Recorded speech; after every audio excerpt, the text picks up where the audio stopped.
struggle is just there's no water. The water's not. Yeah, so you can't like water. Some people are very simple where she. Frank's here tonight. He should be here for this one. There's some water. Pat Oh, from yeah, Public yeah. Works. Fire too. We're gonna have questions for those guys. Several that aren't here for that. It's just angry. Maybe they'll show here in a little bit. You're good to start. We good? Let's see. St. George in Arizona. If Brady's not here, can we just go ahead with the pledge? If somebody else wants to give opening remarks. Would you want to give opening I remarks? did it the last time. No, I did it last time because Oh, I did the time before. because Nate was Chris supposed has to do always it. got Andy something was good to say. I have to prepare. I'm not going to. You okay with it, Jason? Sure. Okay.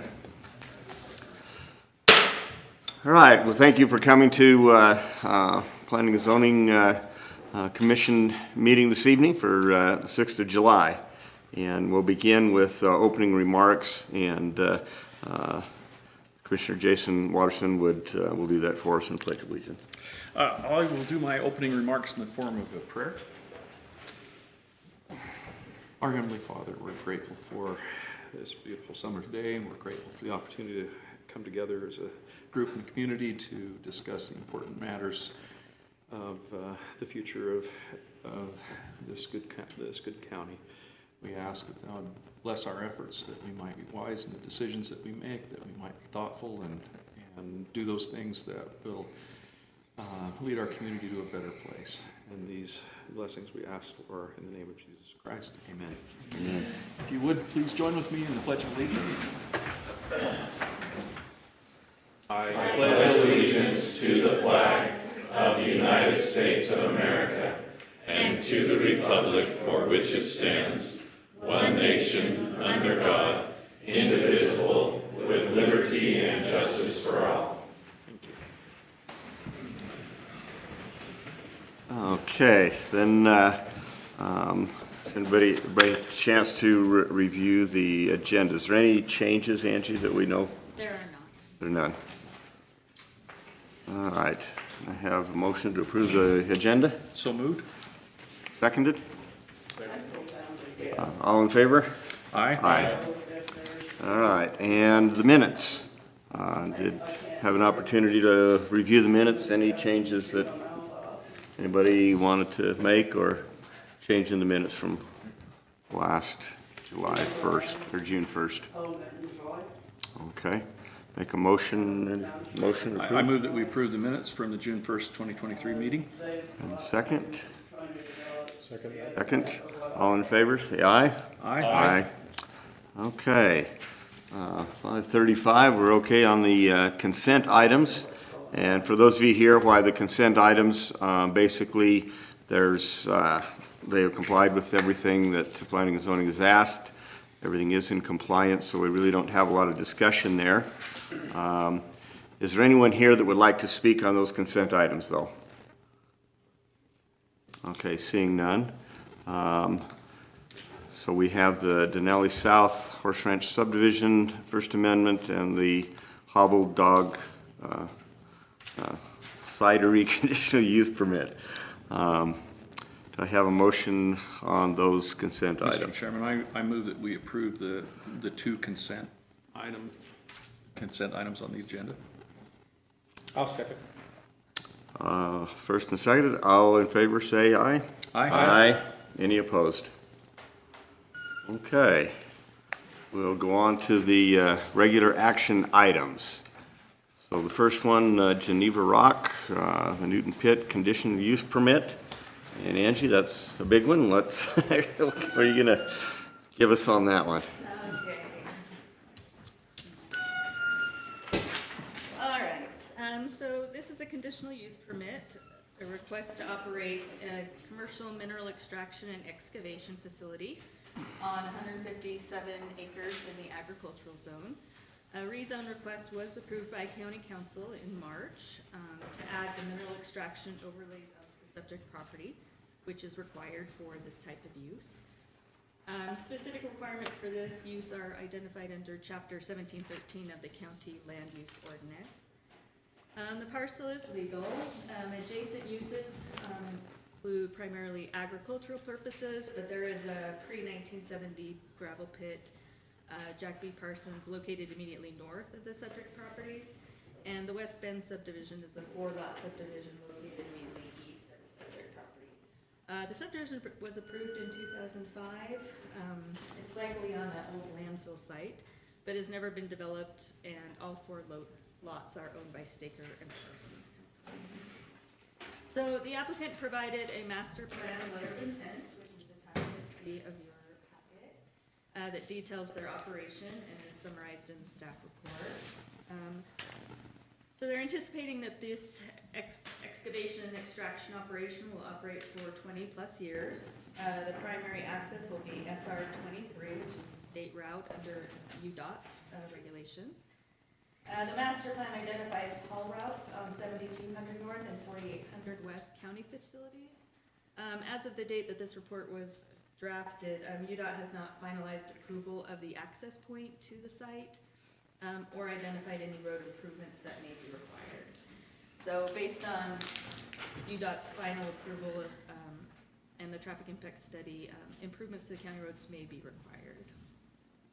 The proposed operation will develop in phases per the master plan, and stockpiles will accumulate due to demand of various products produced from the facility, and those stockpiles will be used and depleted for various projects.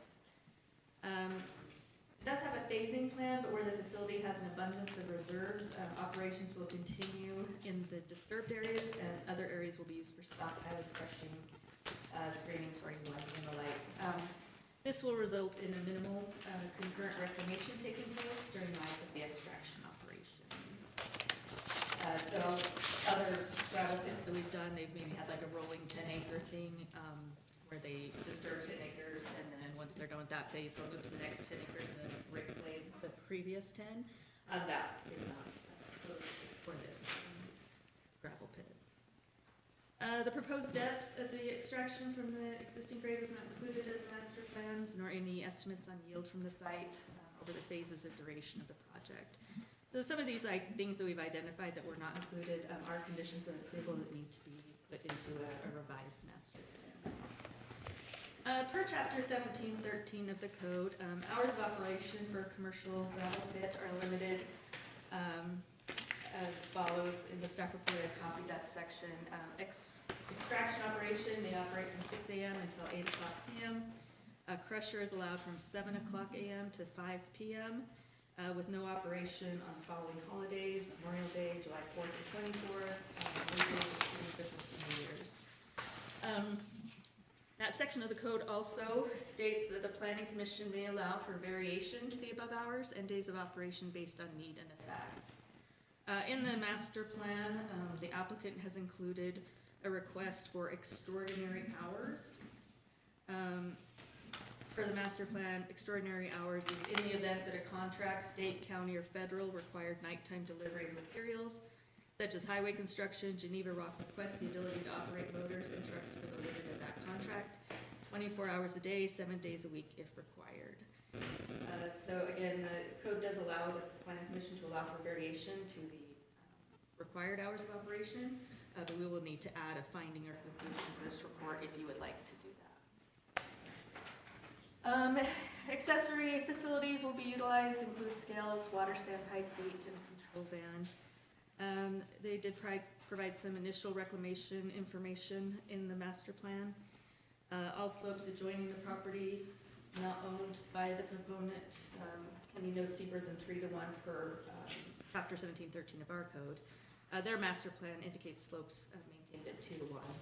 So again, that's another area where the conditions of approval will require that the master plan be updated to meet our current code. Once extraction is complete in an area, the overburden will be placed over the reclamation, and the depth to be detailed in the reclamation plan depending on the depth of excavation, graded and planted with native grass seed and mix. So prior to recording that conditional use permit, they will need to provide a reclamation agreement with all of their details and a seed mix approved by County Weed Department. Oh, excuse me. I believe that should be County Vegetation Management Department.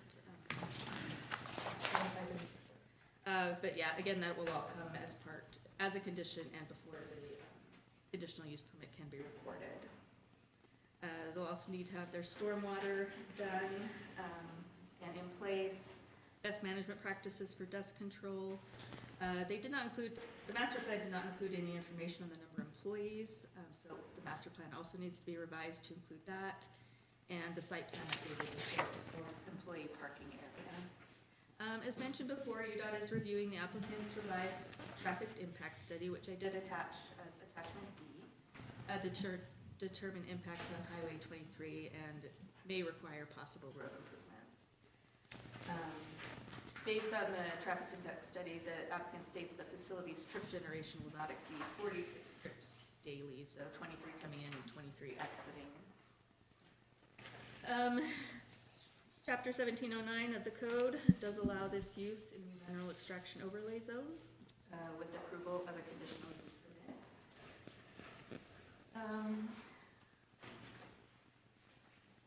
As far as I mentioned, access is primarily from Highway 23, which is the UDOT facility, and they work with UDOT on determining where that access is going to be. Generally, I can show you on this map that's probably going to be somewhere in this area, probably closer to the south. But again, it hasn't been determined exactly at this point. So they do have certain spacing requirements along that state route. All uses in this type of resource production use requires a parking analysis. So they'll need to provide that in order to determine the number of parking spaces required for employees. Again, that is a condition of approval. Fire district did not have any initial comments, but further review will be done once they determine where their development will be. So reasonably anticipated detrimental effects of a proposed conditional use permit must be substantially mitigated by the proposal or the imposition of reasonable conditions to achieve compliance with applicable standards. Examples of potential negative impacts include odor, vibration, light, dust, smoke, noise, and impacts on sensitive areas as defined by the code. So in identifying known or reasonably anticipated detrimental effects of this proposed use, noise is one. Hours of operation are between 6 a.m. and 8 p.m. according to their master plan. Uses on site have the potential to create detrimental amounts of noise given the extraction use and the use. However, given the location of the site, the surrounding ag uses, and that there are no adjacent residential uses, it is not anticipated the proposed use would create detrimental amounts of noise to neighboring properties. And again, there's the existing gravel pit to the north. They are not proposing any blasting, so that was not a concern either. Traffic is another reasonably anticipated detrimental effect. Conflict between haul trucks and general vehicular traffic is a reasonably anticipated detrimental effect. They must obtain approval from UDOT for the access to the facility, as well as complete any identified road improvements required by UDOT. Additionally, the facility will be using county roads as part of their haul routes. The applicant must work with the county engineer to determine any required road improvements to the county roads based on the UDOT approvals.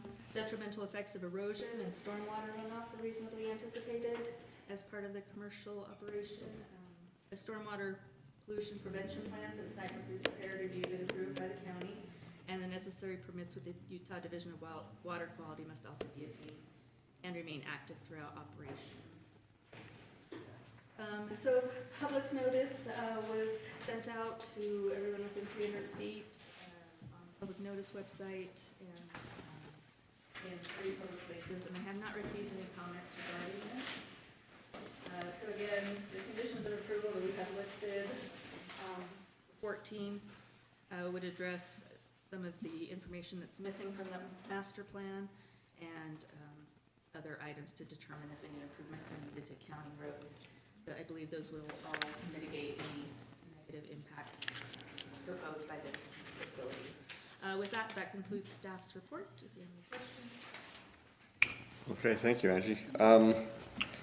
Any commissioners, any questions that, I just have one point. On condition 10, you've got kennel facilities at the very end, so. They might need guard dogs. Yeah, stealing rocks is a hard thing nowadays. Thank you for catching that up.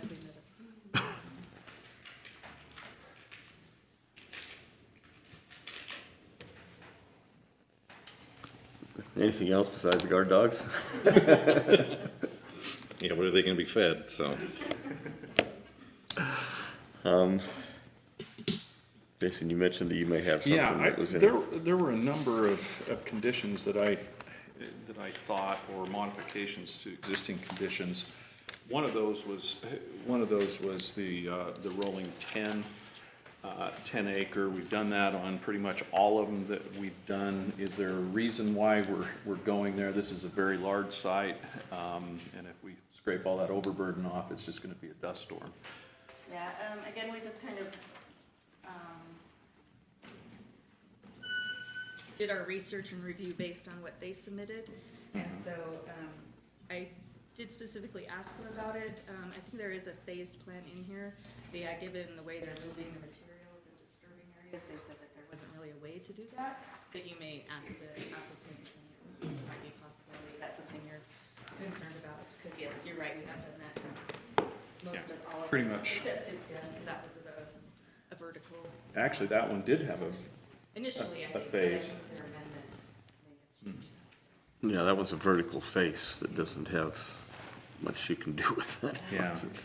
Other things that we've done on similar things were a sound study and limiting noise to increase in less than 10 decibels at the property line.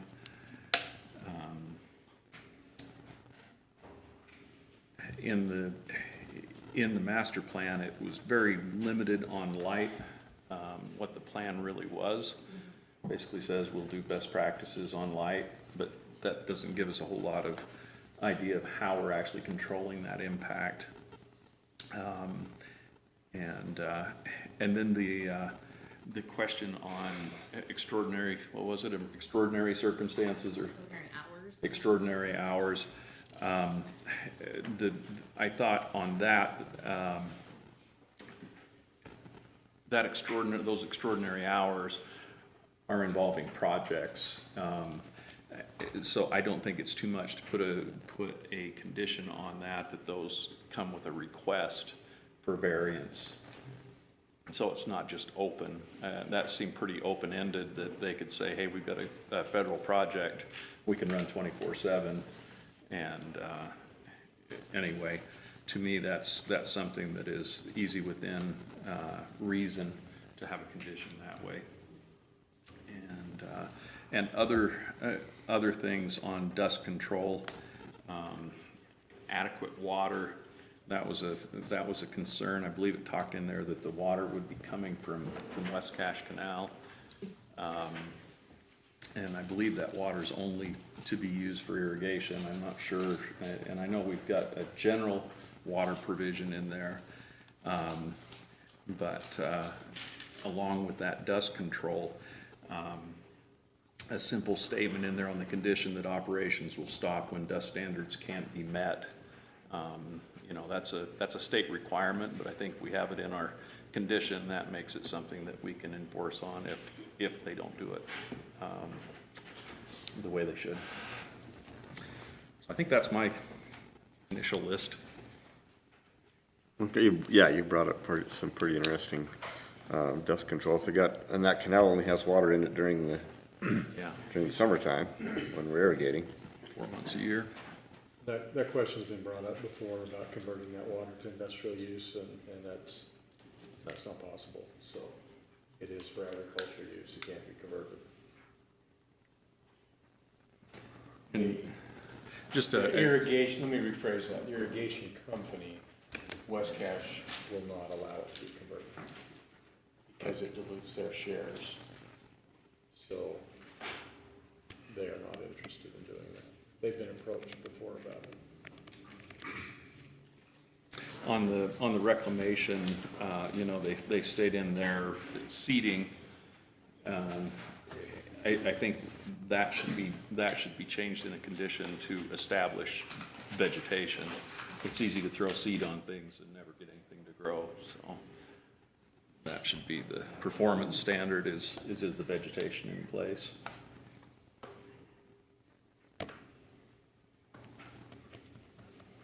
Have we used that standard before, established vegetation? I don't know. We did talk about it on the Pisgah one, as far as the reclamation and what they planted and how it had to be growing, and rather than just through the seed, Mother Nature didn't help it grow. So there has to be some active stuff going on there. So I would think it's only fair on that.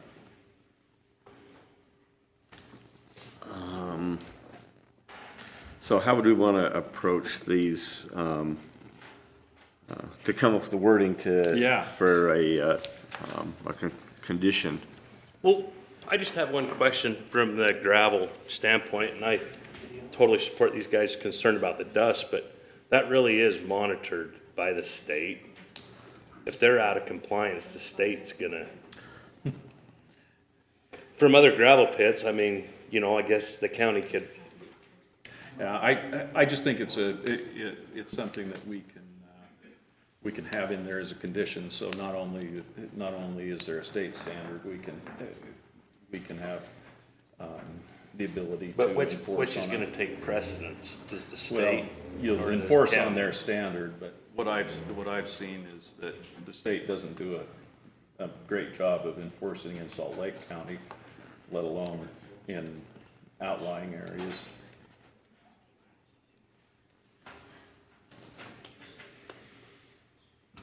Okay, so sound, you're talking, the sound impact, you, suggesting that it be monitored at intervals, or? So I would put on that the app prior to recordation, the applicant will conduct a sound study. What's the normal? Noise study? Or a noise Yeah, study just to establish the baseline for a condition. baseline, The nearest receptors. and Which are residential homes or churches or whatever's nearby. by a qualified professional. And operations will not increase, or that operations will not increase noise levels beyond 10 decibels at the property line. And maybe you've got a standard, If you you've got got a one, generator running or a crusher Angie, running, from a prior. We have the one that's included in the dog kennels, if you want to circle back to that. Yeah, I was gonna say, we can say that was just a place marker for the kennels, so. But That's what I meant to put. another question too on that dust control. What devices or tools, is that gonna create a lot more cost? What was the county? It's even have? opacity. I mean, that's just somebody trained to test opacity, correct? That's my understanding is fugitive dust is just done with an opacity, and so, the county's, enforcement officer could actually be trained on doing that opacity test. A lot of organizations, the code enforcement officer or public works will monitor dust. Have certain ordinances to require. Certain dust control measures are taken and can then cite if those dust control measures have not been taken. That's something we can look into as county staff. But I agree with Jason, back to the state monitoring dust. If we don't have it in our CUP, then our county enforcement officer isn't really looking at all the state things. He's just gonna be looking at what we as a county have done. So I agree that we should have something in there from a county standpoint for our county enforcement officer. Yeah. Does that make sense? Yeah, master plan's great, but the conditions are what Right. we're enforcing on a conditional use permit. So, Mr. Chair, if the commission, like, I know we could pass it with these added conditions tonight, but if you'd like, we can also take time as staff to go back to the applicant and have them address these measures and bring back a future proposal. But it's really up to the commission what you would like to see happen. Mr. Chair, there's one thing I'd like to ask on that if we're doing that. It talks about 1,500 per acre for reclamation, and this is 20 years. I think we need to look at a sliding scale or a cost factor on that as to what that really is. I don't know if that's guideline by state. Chris, do you know? Yeah, I don't, I have a feeling it might just be what the proponent is proposing as opposed to any standard, but I could be wrong. I thought I would maybe ask the proponent when they came up. Good point. Spoke, you know, where that number came from, but Just with that said though too, what are we actively doing? Because my understanding is there's the requirements put on Pisgah, but then I hear it's not being followed, so. And that's really where I come with my concerns is given, and not just that one conditional use, but multiples that we've had, some of the challenges, I think we need to be much clearer in our conditions, so we can hold applicants to what the conditional use permit says. Because this ultimately could cover a whole 150-something acres. They're not saying that they're gonna only do 10 acres at a time or that, they could spread out over the whole thing.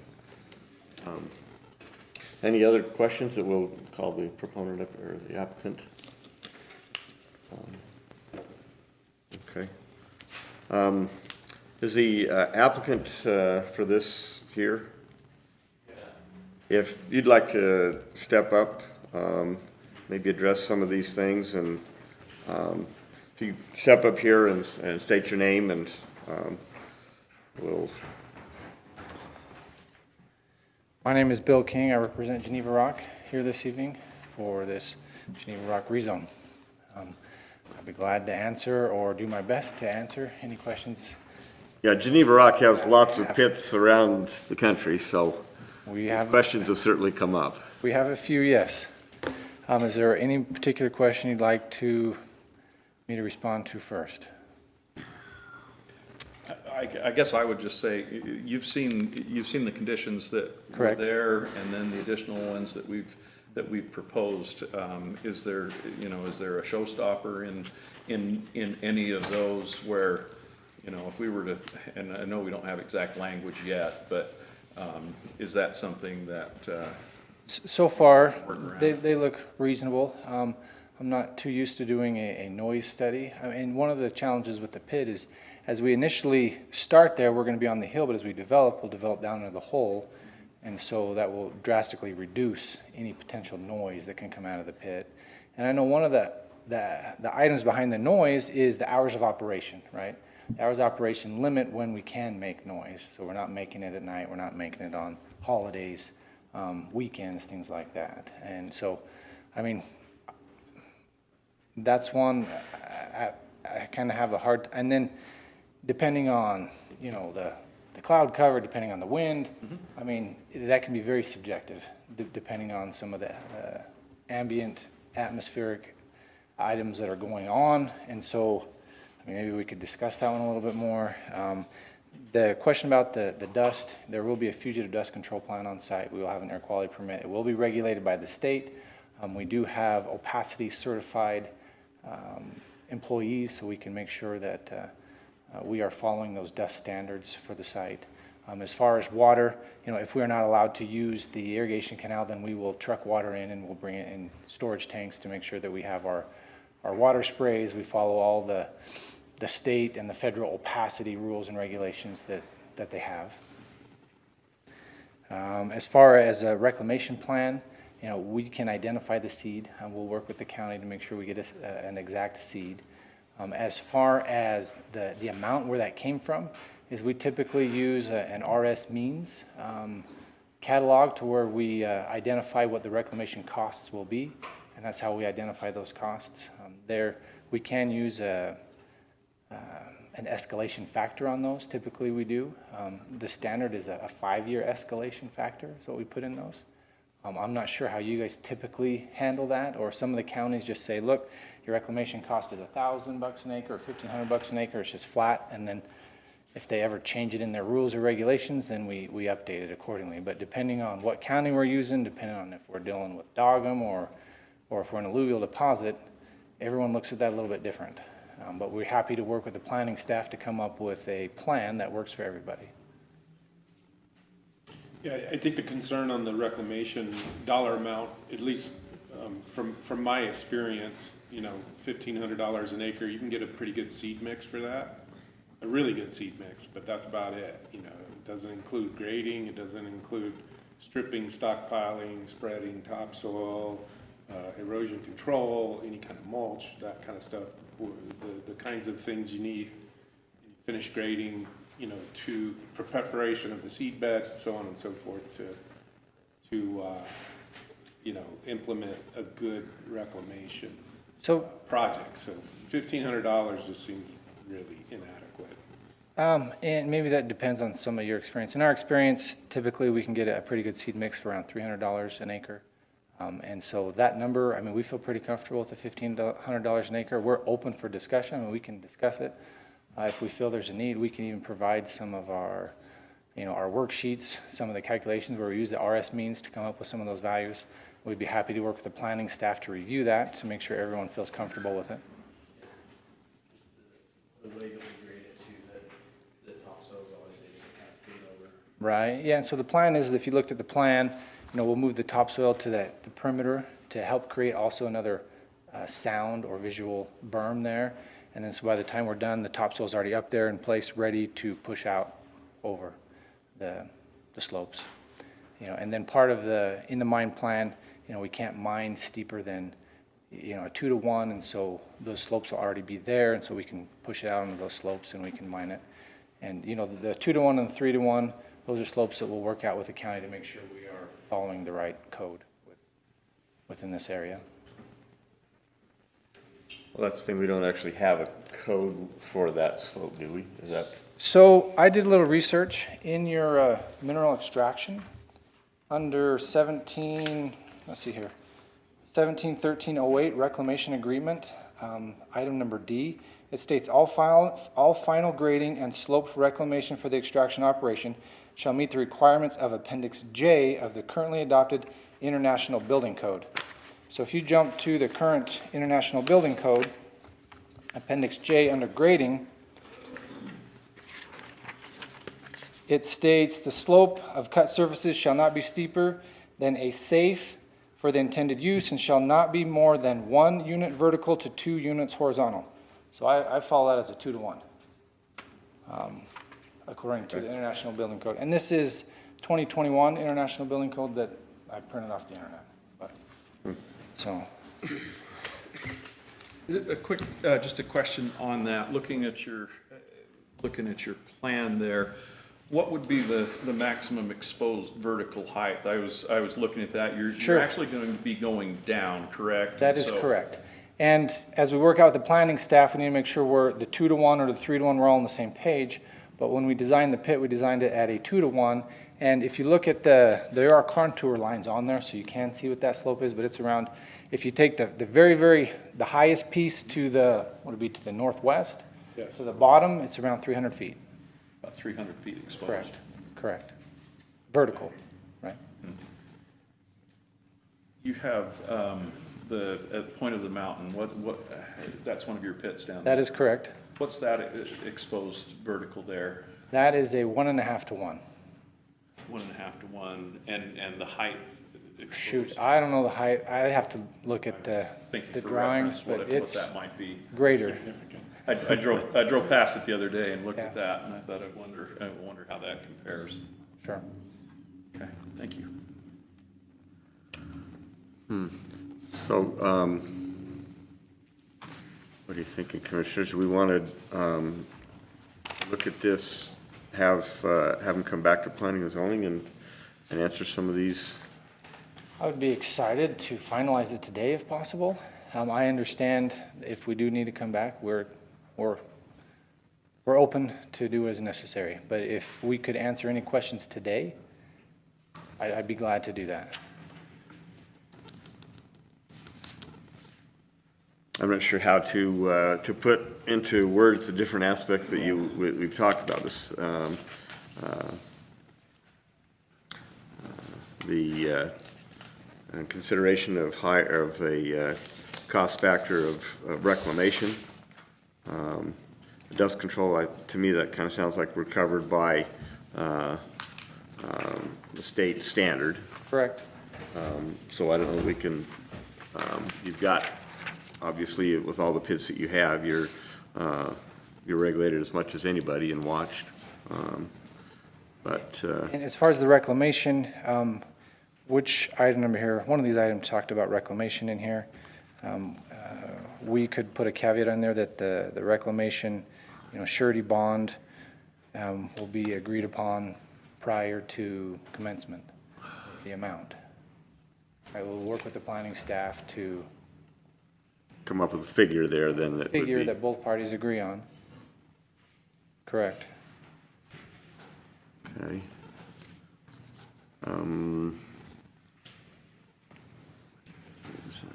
So on that reclamation, can I ask a question? Are we steering 3-1? Where do we sit as a county from our 3-1 and 2-1 based on what Mr. King read? So I think that needs to be verified as we're talking about this also.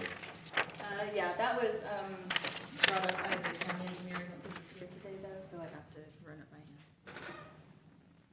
But yeah, that was his comment. And that would fall under this item number 6, to where we'd have to make sure that we follow that, whatever regulation or rule you have for slopes, and then that would impact the item number 8, where reclamation agreement and bond that meets the requirements of the must be in place. I mean, so that item number 8 kind of identifies to where we do have to work out a reclamation agreement and bond or surety bond to make sure that both parties are on the same page, which has to be, let's see here. It says we have to meet the requirements of 171308. So.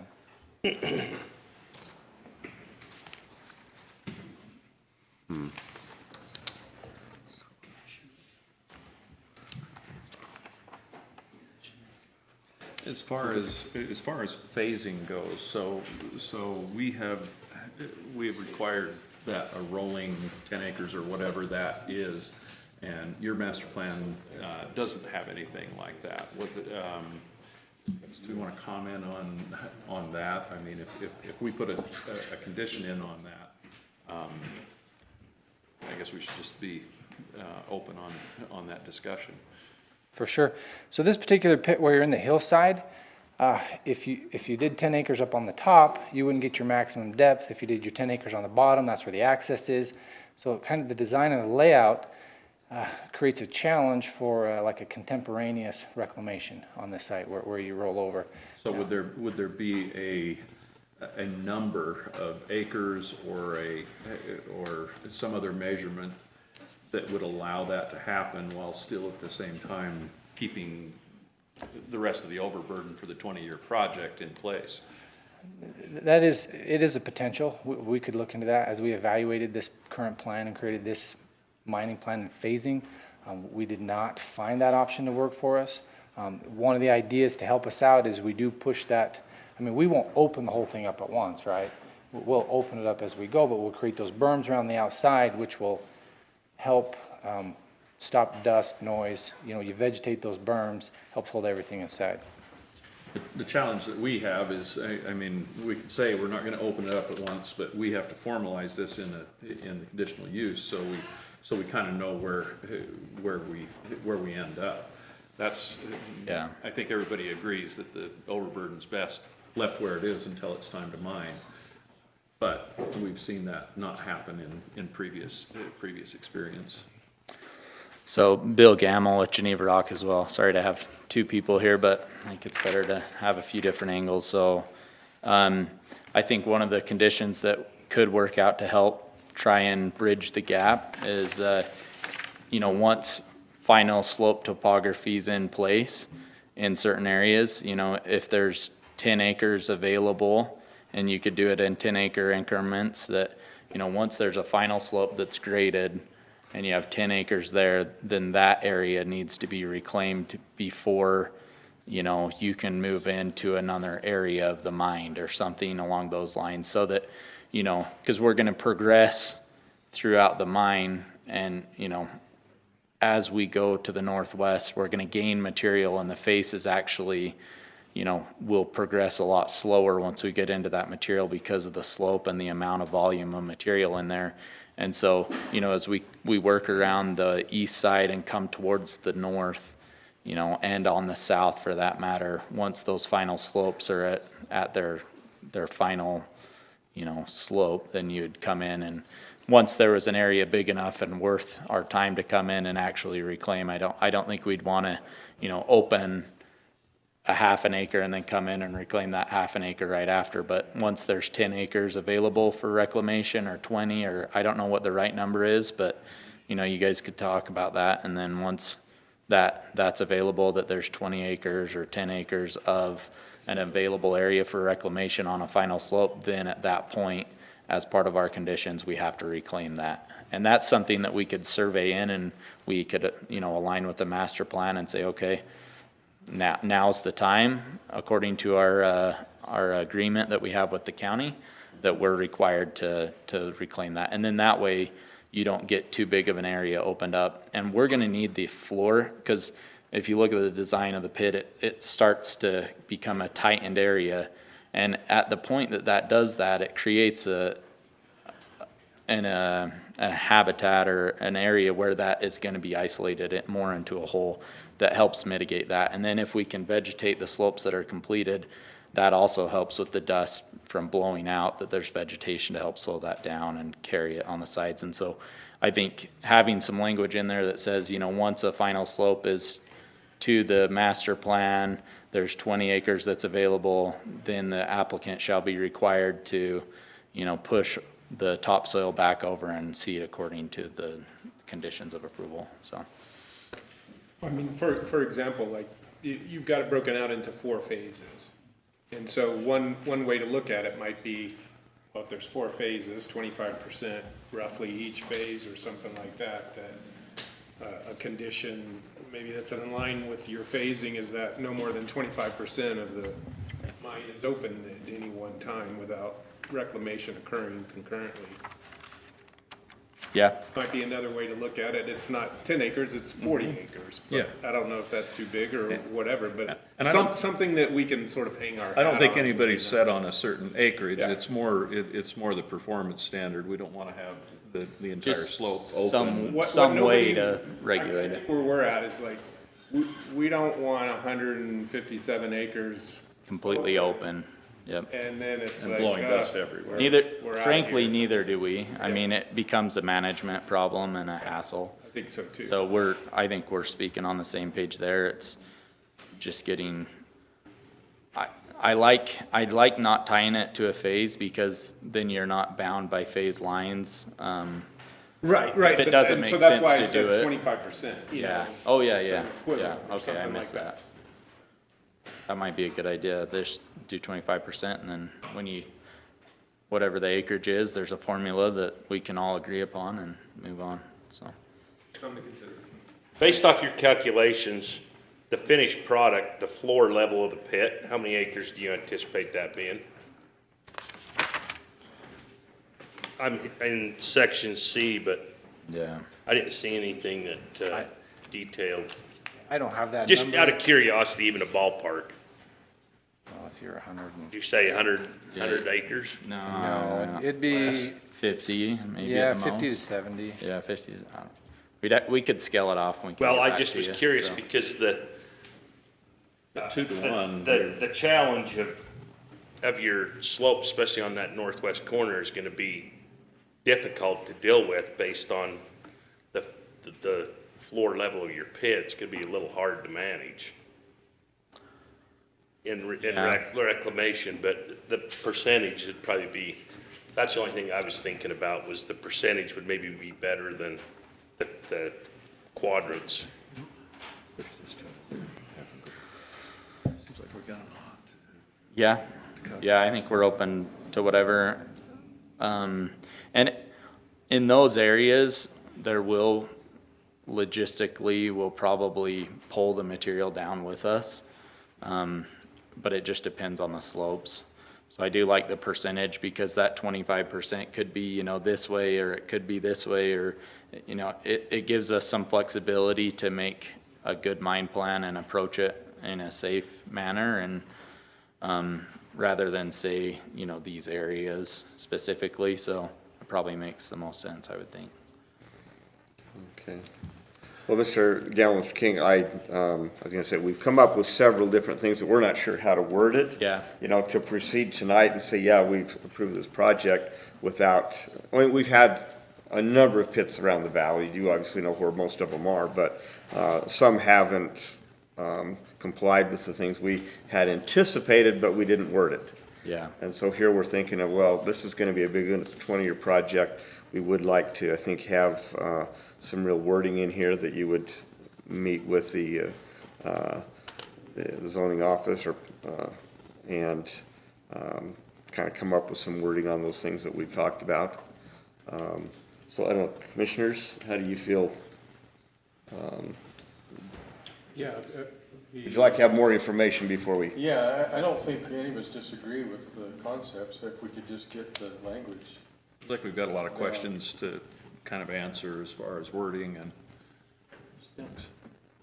Yeah, I think, I think the project is lining up to move forward, and it'd be nice to have the wording on the conditions worked out.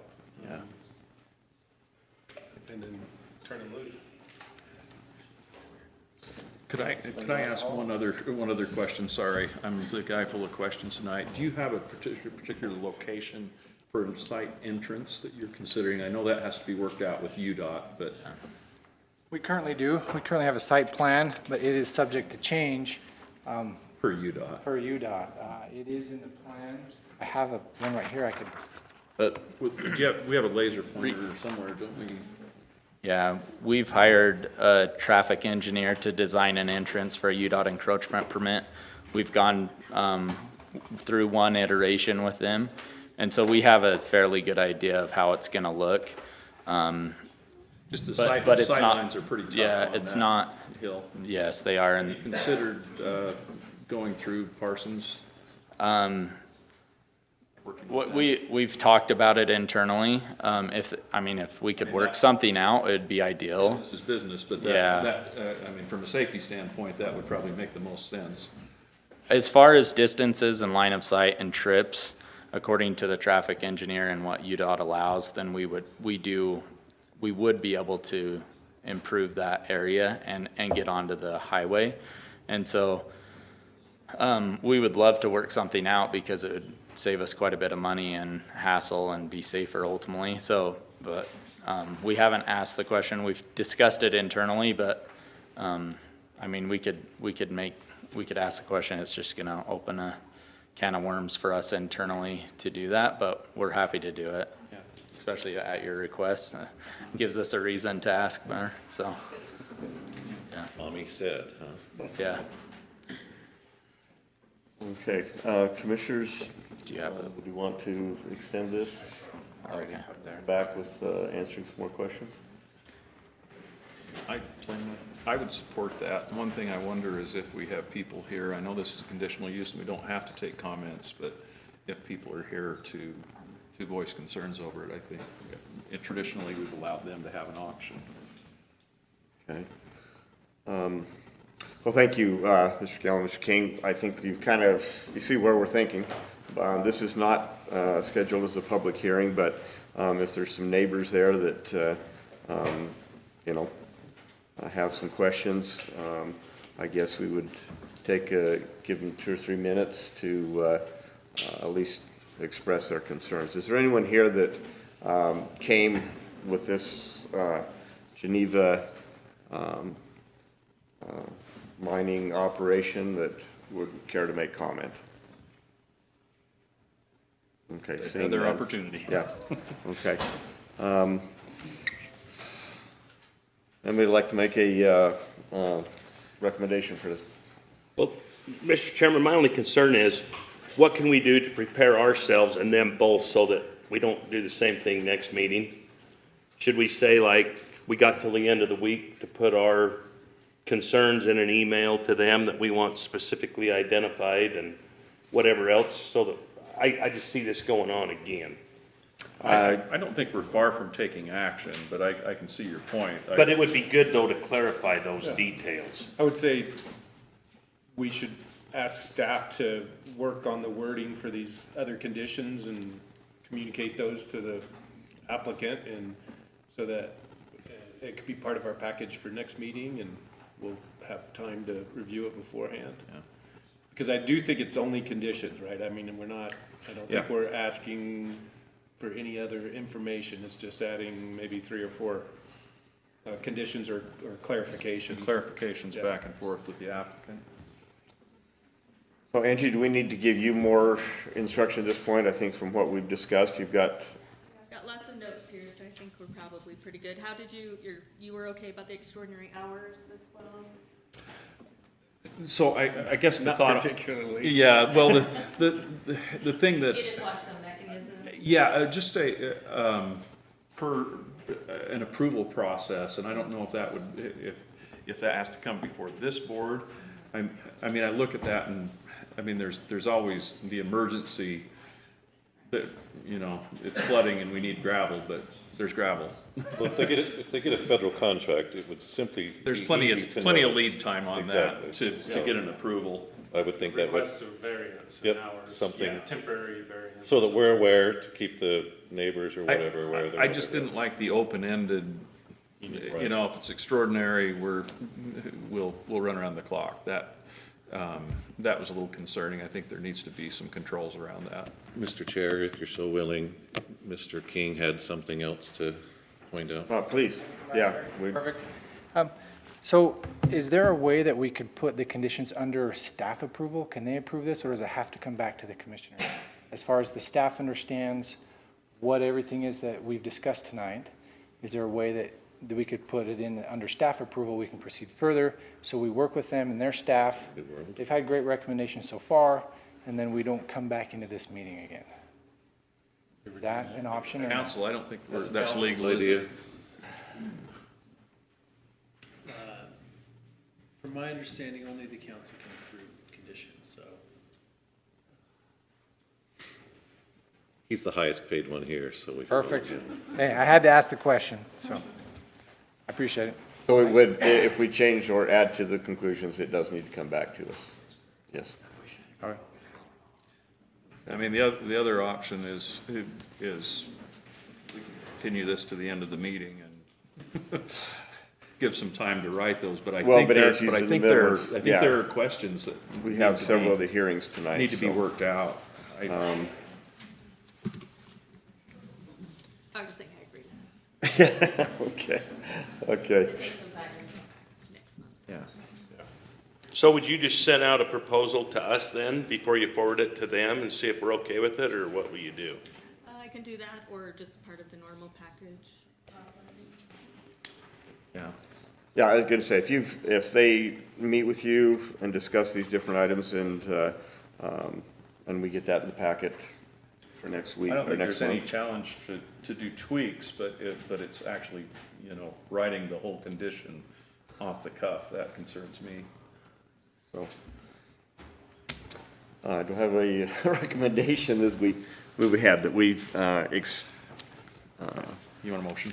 yes, Mr. Chairman, I move that we continue what's the name? Geneva Rock Newton Pit CUP for up to 90 days. That doesn't mean it's gonna be 90 days. yeah. I would second that. Motion is second. All in favor, say aye. Aye. Any opposed? Okay, so if we meet with the office and hopefully we can blow right through this next month, so. All right, thank you, gentlemen. When is the next planning commission? We will meet, First Thursday. Yes, Yeah, whatever that first Thursday is.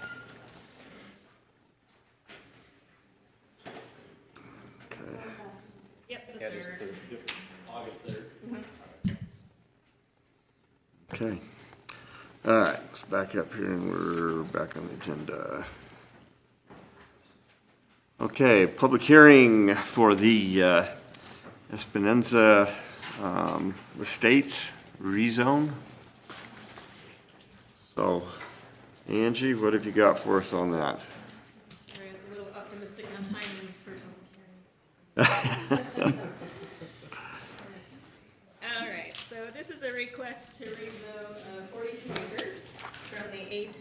agricultural to the RU5 Rural 5 zone. The rezone would allow the parcels to be legally divided into maximum potential of 8 lots as part of a subdivision process, whereas the current A10 allows for a maximum of 4 buildable lots. So I've identified some general information in the staff report to help the Planning Commission and County Council arrive at their decision. The properties are not in the same size and configuration as 2008. However, they are legal parcels as the changes occurred as part of boundary line adjustments in 2016 and 2018 that did not result in the creation of any new parcels. As you can see from the contextual map there, the average parcel size of homes immediately adjacent, or parcels immediately adjacent with a home, the average size is 7.8 acres. There's 6 of those parcels immediately adjacent. Without a home, there are 7 parcels with an average lot size of 28.8 acres. And then Wellsville also slightly in that boundary. There's 1 parcel without a home on about 10 acres. And when we extend that buffer to a quarter mile, there's 14 parcels with a home at 6.6 acres. And a half a mile, there's 23 parcels with a home at 6.8 acre average. The proposed RU5 zone would allow a maximum density of 1 lot for every 10 acres. So as mentioned, with 42 acres at 1 lot for every 5, that would be a potential of 8 buildable lots. There is 1 existing single-family home on parcel 21, so that would be 1 of those buildable lots. Adjacent uses are primarily used for agriculture, with a few single-family dwellings. There's a small portion of the Wellsville city boundary near here. If I zoom out, you can see that green.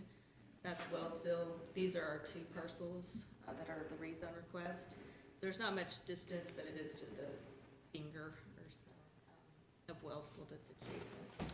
What's the hash mark there? This is a subdivision here. Subdivision, okay.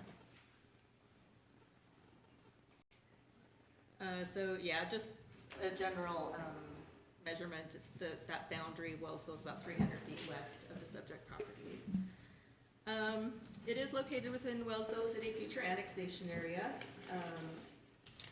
But that portion that we were just looking at was annexed into the city in 1995.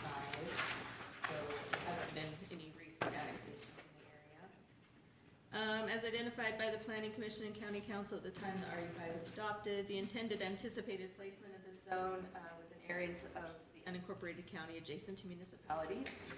The nearest other RU5 zone is located approximately 2.5 miles away over by the High River Reservoir in the Nautica subdivision, or no, not the Nautica subdivision, north of the Nautica subdivision. So this area right here. It was approved in 2011 as the Cache Valley View Estates rezone, but no subdivision application has been submitted. Sorry, I want to make sure I'm using the right parcel. But yeah, they've never developed that, but that is the closest RU5. Everything else is A10 around there. So the future land use plan that I've attached is attachment B that was adopted as part of the recently approved Cache County General Plan. Identifies the area where the subject properties are located as agricultural and ranching. So you can see that the preferred land uses are agriculture, ranching, rural residential uses at densities of less than 1 unit per 10 acres, conservation easements and conserved public lands, and agritourism. Discouraged uses are residential developments at densities of greater than 1 unit per 10 acres, commercial office, industrial, and the like. The future land use plan is advisory and does not change the existing zoning of the property or ability of landowners to continue existing legal uses consistent with the zoning or non-conforming uses. It serves as a starting point for conversations about regional initiatives and development proposals. But again, we're not bound to that future land use plan. Considerations of impacts related to uses allowed in the RU5 zone, if the rezone's approved, would be addressed as part of a respective approval process for the subdivision in the future. Primary access to the property is from 6800 South to County Road, the main through road from US 8991 to Hiram, and serves other lower classified county roads, single-family dwellings, and ag parcels. Is a major collector road. Major collector roads serve larger towns and other traffic generators, such as schools, shipping points, county parks, that are not directly served by minor arterial roads. Ideally, these roads have higher travel speeds and minimal interferences due to through movement. We did have a pre-application appointment with the applicant just to kind of go through what would be required if a rezone was approved. And yeah, it'll generally be just one access off of here that'll come to a private road to access the lots that would be approved as part of a subdivision. But we have talked about that, and there is a path forward to getting access on there, but just one. It's considered substandard as to gravel shoulder width and clear zone. The fire department did not have any comments. Logan City currently provides refuse and location, I believe. That's kind of flux at the moment, but I did send out notices. I did get one email yesterday that I printed out in front of you from public support of the rezone. Staff has not made a recommendation, but I did draft possible conclusions for either recommendation or of approval or denial. And they're in your folder. I just put them in today though, so I did print out a hard copy for you as well. But that concludes staff's report. Can I ask a question? Okay, yeah. There's that sliver of Wellsville City there. What's the current zoning? If I can find it. I know there's no residential on it, it's just ag right now. Give me a minute and I'll track that down. It's an ag.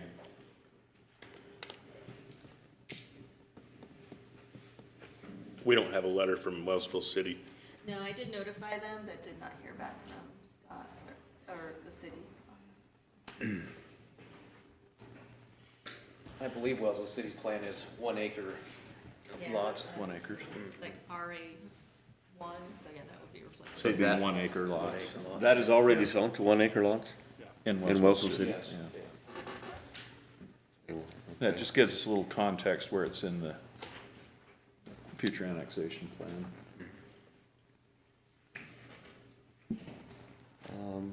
Commissioners, any other questions for Angie before we open the public hearing? Sometimes on these, we'll hear the number of parcels with, or this acreage size in the area. Do you have any of that data on this one? Yeah. Did I, sorry. That's okay. Yeah, I was included on the rezone map, and then I also pasted it into the staff report itself. Oh, there we go. Yep, I'm sorry, I didn't see that. Angie, can you put the microphone closer to you? I'm hearing some people having a hard time hearing us. Okay. Thank you. Right there on page 206. Thank you. So are we ready to open the public hearing? 206 has got that. Okay, I think we're ready to open a public hearing. Do I have a motion? Mr. Chairman, I'll make the motion. Open public hearing. Second? All right, all in favor? Aye. Aye. Okay, we open the public hearing. Are there any who would like to speak to this, this rezone? How about the applicant? If you'd come up and state your name, please, and we'll... My name is Dennis Mitten. I'm the closest property owner, I guess, to what's going on here. When I built my house, you had to have 40 acres. It seems to me like you've been going the wrong way. Every time somebody meets in here, they make it smaller. And I don't really mind the neighbors. We've had really good people. But we don't have the water. Water is a scarce commodity up on that hill. And all of us that's been up there has fought with this all along. We just don't have any water. And you can buy water and move it up there, but they're moving imaginary water. They're not moving water. There's no water up there. So that's my concern, is that we just don't have the water for such a deal. Thank you. All right, thank you. Anyone else?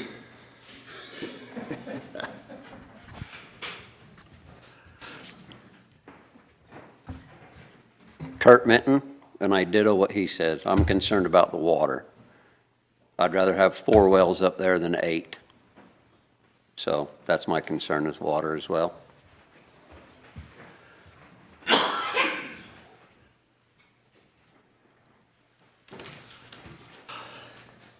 Any others?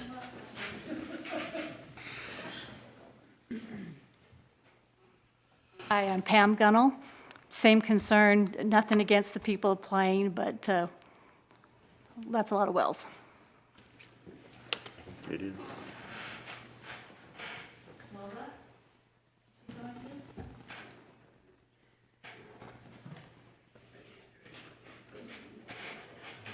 If we're stating the same thing,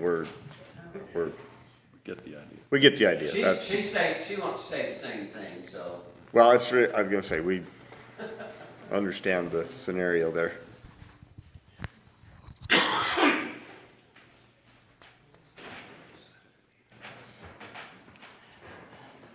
I'm Lola Minton. I have the ground adjacent to what they want to develop. And I'm familiar with the water situation and the ground, the grade and everything.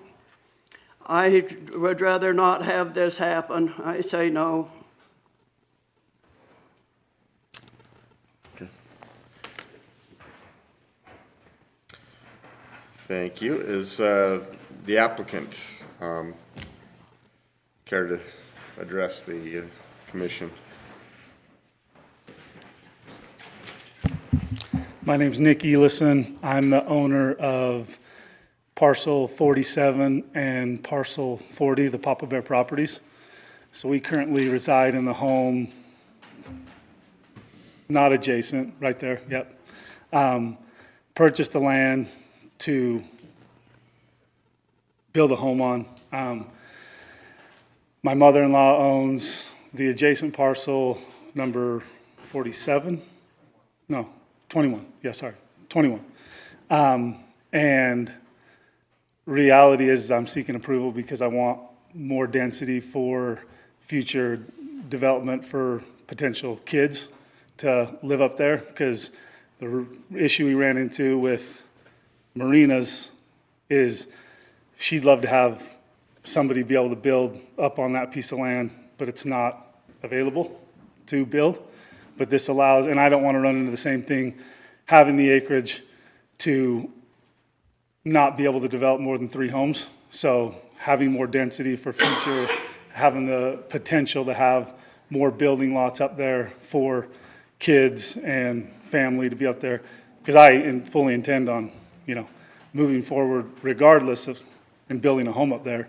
That's why we purchased the land and, but with encompassing my mother-in-law's and, our property, and the idea is obviously to have all the homes on the hill, just like the whole hill across is developed, and everything in the back would remain, agricultural. So to me, that's the biggest reason I'm seeking approval, is having the potential to have kids and other people. This isn't a open the lots up for, sell there. I have no intention to go and actively market the lots for sale. This is for my personal and the future of, my family, so. I've got a question for you. Have you looked at the option of using Wellsville City, the water that's dumped there? So water does not go there. Wellsville City, it's, if you want to zoom out, Wellsville City, the water ends at the last home, right? The McBride home, right? Just, yeah, right there. I was under, because I talked to Wellsville City Day about this talking, I wanted to get their viewpoint, and they said the sewer ends there, but the water is within about 300 feet. So water comes all the way up? And they I were wasn't open under to the that. idea of, because I asked them, said, if he used that water, would you allow that whether or not annexed in? And they said they would allow it. But you have to pay double the rate of what a Wellsville City citizen would use. So that is an option, where water is an issue up there. I did not. That's news to me, so yeah, I did not know that. Are there any questions, I guess, but I guess. Have you discussed with annexation with Wellsville City? I have not. Claire? Okay. Guess, is there any other questions that will? Thank you. Thank you for those comments. Any more comments for the public hearing, or we'll have a recommendation? Motion to close the public hearing. Second. All in favor? Aye. Okay. Commissioners, I guess this falls kind of back into our instructions that we've had from the council, is to be really careful when we start sizing down out in the unincorporated area. And rezone doesn't necessarily mean that they can build there or that they would have water too. That's a whole nother issue.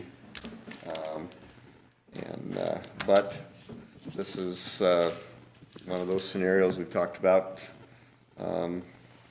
Last month we approved one, or at least sent it on to the council. That wasn't right in a city limit, but yet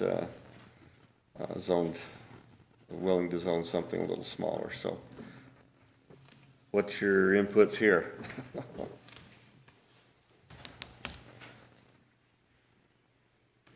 Well, I would say based on the current water that's out there, there's just not a lot of water in that area to have more wells put in, is my viewpoint. I would say that based on the current water there, I wouldn't recommend it, but if they could access the water from the city, then I think that's something, totally different we could look at that point. So it sounds like the neighbors aren't so much against houses as far as if water came from some other source than a well. I believe so, yes. Brady, what do you think? Oh, it's a tough one.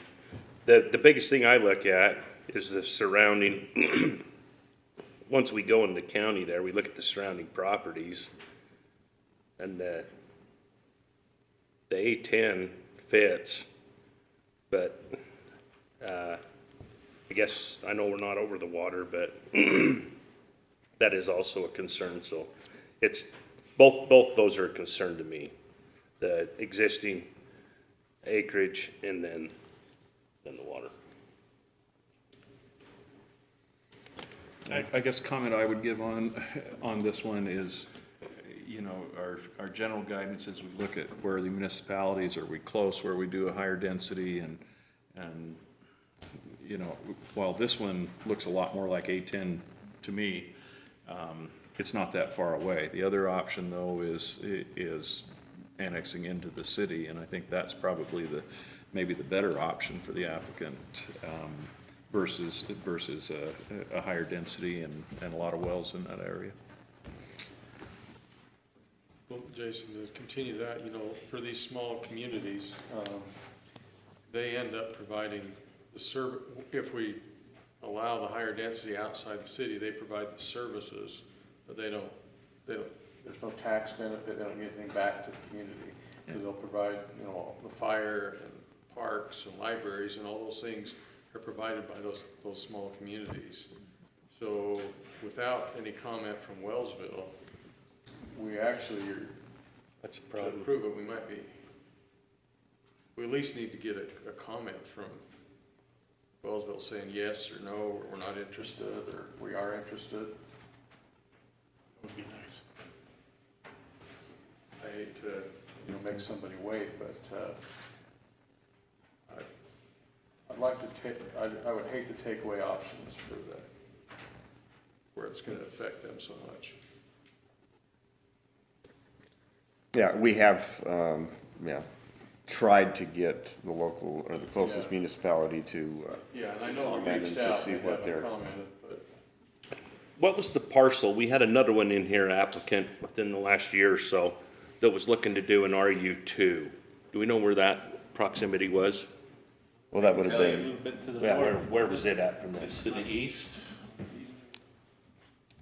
So, right next where you see 200 west, 2800 west, keep going, right, oh, too far, come back. Right there, one more over.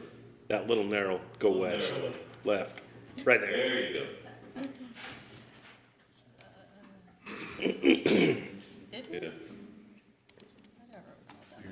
And they were trying to do an RU2 on that one, Right. from 15 acres. Yeah.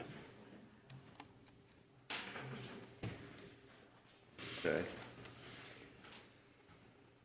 Well, I was gonna say, we have recommendations of, to go either direction here.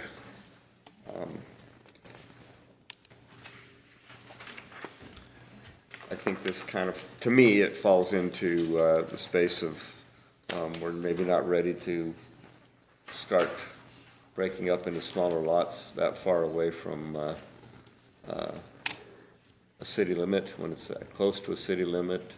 If the city wants to, and it is in their future annexation area, I'm more inclined to denial at this point and see if Logan City, Logan, if Wellsville was interested in annexing out that way. Or they're, you know, to satisfy the neighbors, what their water situation really would be, how Wellsville City would address that. Angie, if it was to go with an RU5, that frontage is roughly 600 feet, counting both parcels. What's our limitation on frontage? Do we have any, or could they do their own private road in? Yeah, so we did meet with them because they had kind of a concept plan when their rezone was approved. But yeah, because this is a major collector, the spacing, they would have to do just one access with a private road and get their frontage all on that private road. Okay. to go back. Okay. Commissioners, do I have a recommendation?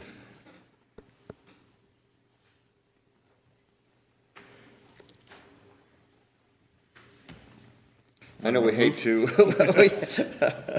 Mr. Chairman, I move that we recommend denial of the Esperanza Estates rezone to the county council, with the two conclusions in option 2. Okay, recommendation for denial, option 2 here. Do I have a second? I'll second it. Recommendation and second. All in favor, say aye. Aye. Any opposed? Okay, we will recommend to the county council that this rezone be denied, but it will come up to the county council well, Angie, you'd have to say when that would come to the council. It's next, Yeah, so they have to set the hearing first and then have the meeting. So probably the hearing would be set on the 25th for an August 8th public hearing in front of the county council. okay, But we'll confirm that with the applicants. okay. All right, thank you. Good luck. Yeah. All right. So next one is in order here. 5. 5. Yeah, Graham. Yeah, the Graham. Okay.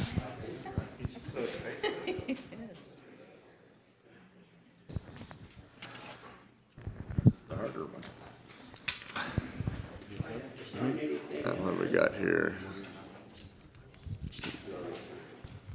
I signed up, but I didn't say no.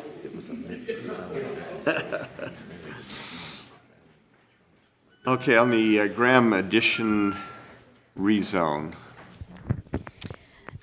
Yes. Ready for that? Yes, microphone in hand. Here we go.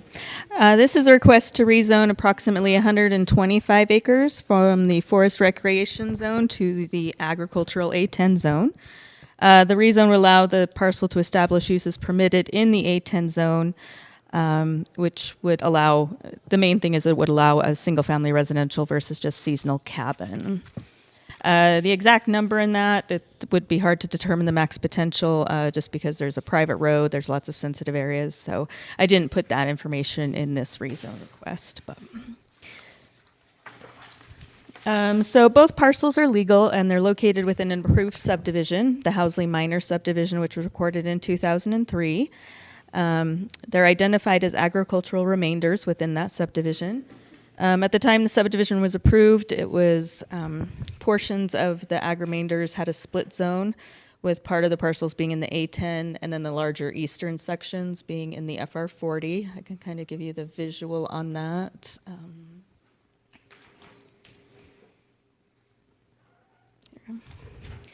So you can see it's right at this line. The hatched area is the subdivision boundary. The split zone makes it difficult to calculate the overall density of the subdivision. And per the code, the two subject properties can only be developed in accordance with the most restrictive zone, which is the FR40 currently. Looking at context and the surrounding areas, immediately adjacent parcels with a home, there are 8, average size of 5.5 acres. Quarter mile beyond that, there are 22 parcels with a home at an average of 7.2 acres. And then when you go to half a mile, there are 40 parcels with a home with an average size of 7 acres. So again, the A10 zone would allow for maximum density of 1 lot for every 10 acres, whereas the current FR40 allows for 1 lot for every 40 net developable acres and only allows for seasonal cabins, not year-round residences. With approximately 42 acres of property, oh dear, sorry. Ignore that part. Anyway, again, the main thing is it would allow it to be used for single-family development. It is not within the Richmond City annexation area. The future annexation boundary does stop at that FR40 A10 split. So it is consistent with that. As far as the general plan, the future land use map, which is attachment B of the staff report, identifies the area where the subject property is located as mountain, rural, and conservation, as well as forest and natural resources. So I've included those sections of the general plan in the staff report. Preferred land uses for these areas are multiple resource usage, such as forestry and grazing, outdoor recreation, watershed protection, hazard mitigation for floodplain management, steep slopes, and high wildfire hazard, and conservation easements. Residential is listed as a discouraged use.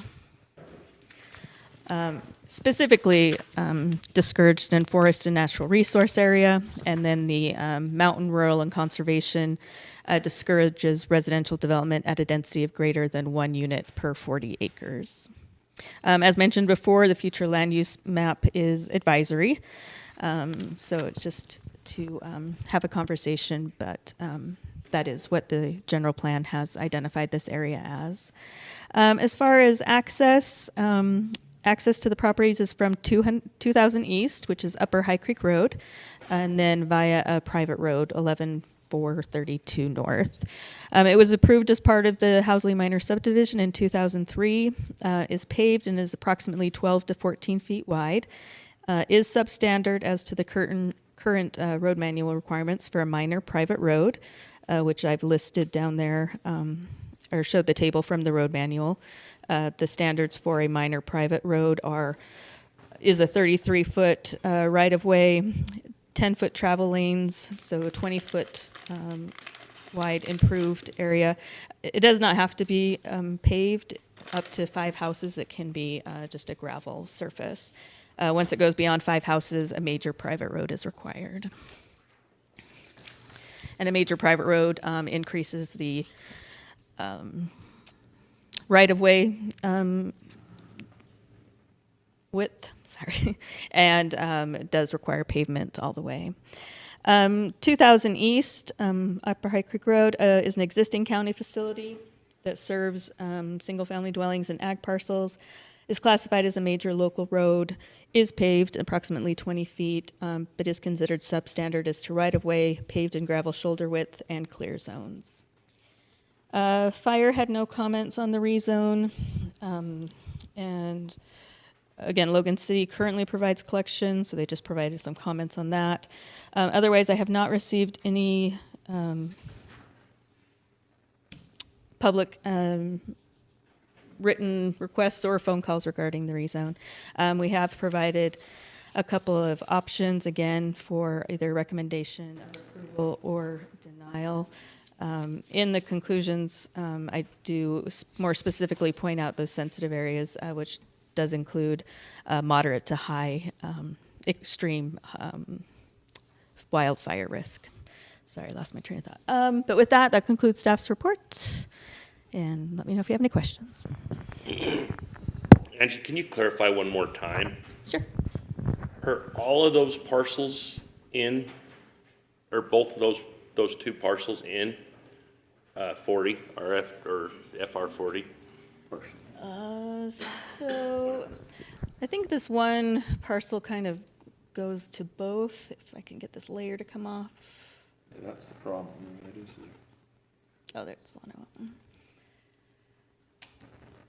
So you see this 185311. It's kind of in and out. So sorry, that's not showing it. But so we have 185011 here and 85311 over here. So how do we tell from your map which is FR 40 and which is not? So that's this. Oh, the dark green line. Okay, Yeah. I follow you now. Yeah, the dark green is the FR 40 and the yellow is the. And so Angie, those split parcels like that was just an artifact of, at one point they said, here's the line for FR 40 and so we have to deal with split. Yeah, and they haven't been static over time. They have changed a little, but I think this is fairly consistent from when the subdivision was approved. So I don't think much has changed since then.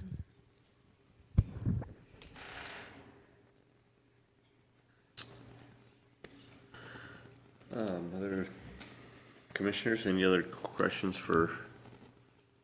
So, well, my only question then is why are we combining this? Do both I guess both parcels 10 and 11 then are partially in the FR 40, so therefore it ties up the entire parcel. Yeah, so if you can see on this subdivision plat map, this is the one parcel, here's the other, but this dotted line here, that's the where it's split. So, and the only way they can get additional buildable lots, which I believe is their intention for a family member, is to get this rezoned so they can use this density as part of the calculation for the A10 zone. I will say one thing I did forget to mention. There is some overlap of property over here. You can kind of see this, the red line for the subdivision and this other yellow line. So they are resolving a property line issue, but so the rezone would actually just go to the fence line here, is my understanding based on conversation with the property owner. But I did get one phone call about that because there's overlap. So just to clarify, there is no other way to resolve them lower sections outside of the FR 40. Yeah. No other way to break them apart without going through this. No, they could do What's the acreage? boundary. Yeah. Yeah, they could do What a is the boundary. acreage within A10? Let's see if we can get a clear answer. It's going to be about half. There's 46.59 on that lower bottom one, and then a split of. Yeah, there's about 125 acres that are in the FR 40. Sorry. Total is. I don't know if they have it. They're legal here. It doesn't look Total like. request is 125. Yeah, that's approximately the space that's there. But the one parcel is 118 acres. The other one's 46.59, so. Yeah, but again, that portion of that is in the A10 already. but it's all designated as the ag remainder. But based on our calculations and the existing lots, the 3-lot subdivision, there was not enough for an additional lot. And the applicant and property owner who's asking doesn't have any additional acreage within the A10 portion of the subdivision to apply to that density factor. So that's why they were looking to rezone their remainder parcel into that. So there's not sufficient acreage to add that. Was that just a straight calculation, or did we take sensitive areas out of? Oh, we did not take sensitive areas. It was just based on the existing sizes of the lots within the subdivision versus the entire subdivision boundary. But there are, like I said, a number of sensitive areas. Basically, based off your FR40 map earlier, that line right to the left of your white is pretty much the FR40 line, isn't it? Yes. Yes, that's what I see. So it looks to me like the majority of it is would be A10 if it wasn't tied to the FR40 zoning. Yeah, so if you did just a basic like max potential, if you didn't consider any of the net developable acreage, which is, consideration of, some upcoming code changes, if it were approved, might have the potential for 12 additional lots at 1 per 10 if there's 120 plus acres. And Jean, can I ask a question? Yeah. How does the ag remainder restriction on the plat apply to that? So when we do the calculations for density, they can make all of their buildable lots smaller, so they can, max out their 3 buildable lots, but they can make them smaller. But if the property that they're using to get that 30 net developable acres, they can put the rest of that acreage in the ag remainder, and then it's restricted for development. Well, I meant, doesn't these parcels currently have an ag restriction on them? Correct. So if it were approved, they'd have to go through a subdivision amendment to create those additional lots. Hey, Angie, and some of this may be questions for the applicant at some point, but, so in the current portion of the parcels that are zoned A10, there's already existing lots there? Yes, so there are 3 lots. There is this one. Okay. Lot 2, and then lot 1 is like here. And there's structures on. So there's all of those those. 3 lots, and that's the maximum lot number available for the collective A10? By far 40,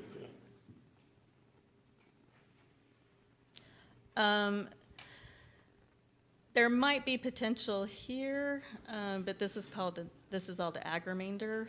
So it's like there's 46 acres in that section, but it is owned by somebody else. They'd have to get approval from that property owner to do that.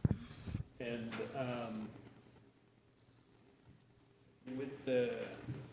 but they even in the FR40 area, if it's 125 acres in the FR40, in theory, there's 3 lots available from that acreage. Right, but you can't put a single-family home there. A year-round single-family home. Chair, can I ask a question? Please. 2, so I didn't see anywhere in here on the FR40 what it's been used for. I mean, as we've talked, taking FR40 to A10, we had to prove that there was agricultural use in there to go to A10. Right. You can know what that part was. And second question is I see that it's coming in from 2000 east to go into that subdivision, right? When do we start counting houses as to the maximum of 30 for one inlet and outlet on a house? Because I'm dealing with that on another citizen right now. So I would find that interesting as to how many houses we are. Yeah, I don't have that information. Public Works has worked with our GIS department to kind of flag those situations where there's an ingress-egress problem or the requirement, and they tagged those roads as non-developable. So I'm not seeing that right here, but... It looks like 2000 East has a couple different entrances on it, so multiple points of access, which would normally allow for... By fire code, you're limited to 30 units. It's 30 not for an single egress. access, but once you do multiple access points, that opens up the number of units that's allowed, as long as you're meeting separation between those points of access. So from the last access, there's what, 4 homes or 5? 3? Okay.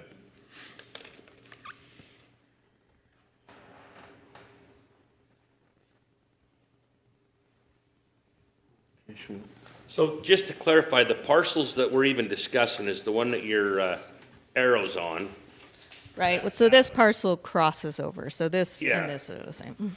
And then the 2 right there and the one left of it. Right, that's divided by this line. But, I mean, can we listen to the applicant at all here? It's a public hearing, we can, Yeah. Oh, it is public? are we ready for a public hearing? It is.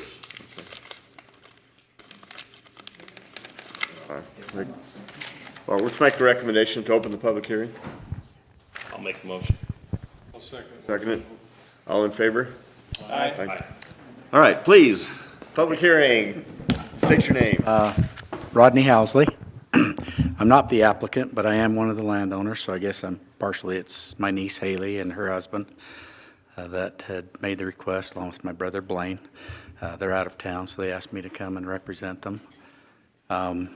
The property that's there has been used for agriculture the whole time. It is dry farm. I currently farm the 40-acre piece that's there on the end, and we pasture the rest of it right now. We do have it in grass, alfalfa, but it's dry farming. Doesn't produce a lot, obviously, especially with the conditions that we've had with the drought. The only reason, and the reasons I think they've already applied for, is that we can't put a year-round dwelling on that property. Trying to reserve the lower properties, which is the good agricultural property down below. That's what I own. That's why I purchased it from my parents before my dad died. And, want to continue it as agriculture for farming it, and we run our cattle on it. We have them up on the upper pasture, and then we bring them down onto this property later in the fall. The intent was to be able to build, a year-round home on there for my niece. She's going to keep it down low and on the hill, so it's not affecting the agricultural use of the rest of the properties. But it has been kind of a thorn in our side when they just arbitrarily said, okay, anything above this line is 40 acres and it can be a cabin and it can't be a year-round dwelling. But that was the intent. It wasn't to develop it and put a whole bunch of homes up in there. In fact, that's the last thing we want. And we want to keep it agriculture and pristine because we've got Richmond Wildlife Federation on both sides, and it wraps around us, and that's what we want to keep it as. But the intent was to be able to have some property there to be able to use some of the hilly area and the area that's not farmable for my niece's dwelling. You can probably understand our concerns to a certain extent, right? Yes. This sort of opens the door for everyone around you who may not have the same good intentions Sure, as you. and understood, So, understood. yeah. And it wasn't me that, even applied for it. It was my niece and Sure. my brother, and they said, hey, what do you think? And I said, well, yeah, that'd be great, so we don't have to Yeah. have the 40-acre thing and Your reasons, but- your reasons make sense, so. So just to rehash one more time, Rod, from your understanding, I still don't understand why there's not another option. In my time, I don't know that we've ever had a request. We've had requests to break FR 40 ground that was all FR 40 ground, but do you guys recall one coming in? There's one in Mendon. Was it mixed though, like this, below the FR 40? There was one in Wellsville also. That Wellsville one was below the FR 40, some of it? Well, it was mixed, A10 Yeah. and FR 40. That's what I wish we had a way of doing, is breaking out. But at this point then, there's no other option than this. For the ground that right now would qualify for A10. I Well- think perhaps it would be up to this gentleman. yes, because if I were to sell some of that lower property, but I don't want to sell the lower property for housing because it's my best farm ground. So that's the reason it's down the flat, and it's the best So if you wanted to put a house agriculture. today, you could do it down there. Oh, yeah, you could down there, but with the Even though it ties subdivision to the FR change, 40. That doesn't tie into FR 40. It wouldn't affect it, yeah. Remainder right now, though, so it would have to go through a subdivision amendment. Okay. That remainder part, but yeah, those are both considered the same remainder piece.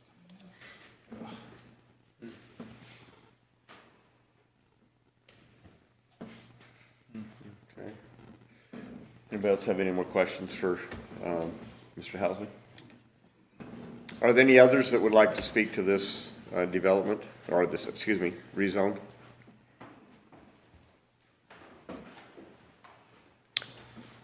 Seeing none, do I have a motion to close public hearing? So moved.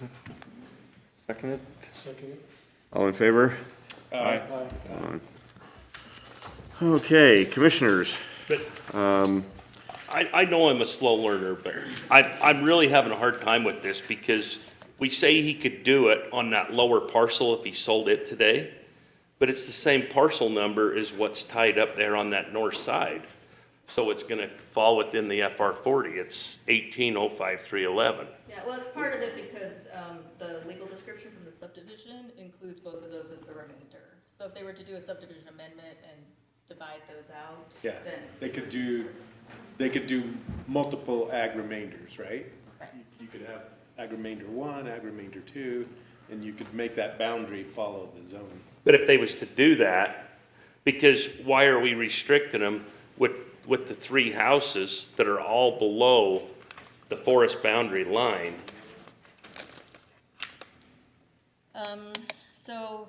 I don't think we're restricting them. No, I don't see that we're restricted. They own the ground up above, but it's zoned wrong. But aren't we to get saying though another that FR house. 40 only allows them 3 homes and they've got them?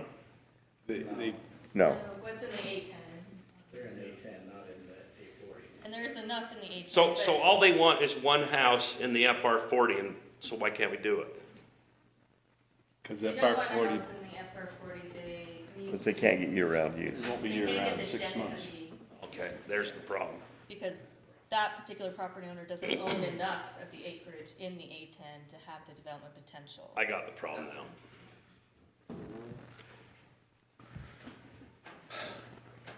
it's a pickle. Yeah, again, we go back to the, do we, restrict that growth, but then, that seems like a minor thing, but as soon as we rezone for, out of an FR 40, then anybody along that hillside that has some, forest recreation ground, they just did it down the street, let's jump in on that one. Yep. And we had a big one out at the south end of the county, and we denied that because it looked like they were and are still pushing for lots of development in a FR 40. Development-oriented type project, thought, yeah. yes. Angie, So- could you put up the, just the diagram in the packet with the zoning? Just with the, not the satellite, just the. Just the county zoning boundary? Yeah, just, I guess my point on there is, we have a pretty clear boundary. Some places there's leeway, but, and if you even zone out, that line is pretty, all the way along there. Yeah, it doesn't vary much. It doesn't, there's hardly any variance in that, and that's the, it's one of those things, do we push that limit? Well, again, as soon as we start indicating that we're gonna push out into those limits of the forest recreation, the whole valley is surrounded by forest recreation. And as soon as we start pushing out anywhere along the line, we start to set a precedence. And I guess, Well, the developer by Sherwood Hills wanted 80 lots. yeah. And that's not even ag. Well, maybe 750 acres, Yeah. 5,800. Right.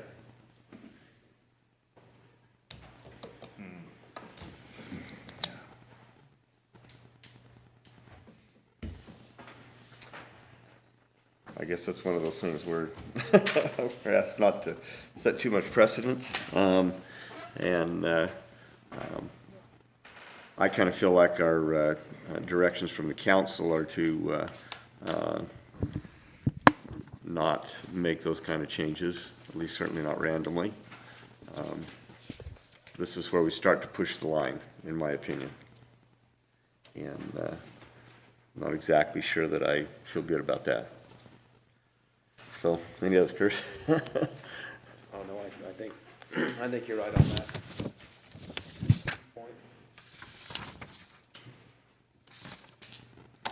Reggie, this isn't your part of the world. What do you think? I'm gonna refrain from voting on it, but You gotta recuse yourself anyway? yeah. Okay. Yeah.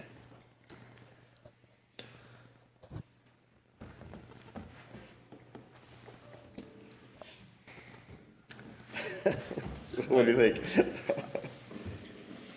I think very seldom do we have lines that are as clearly drawn as this, so. So with that, even, you know, with sympathy for and understanding of the applicant's challenges there, Mr. Chairman, I move that we recommend denial of the Graham addition rezone to the county council with the 3 conclusions in the option 2 of our packet. All right, we have a recommendation for denial. Do we have a second? I'll second it.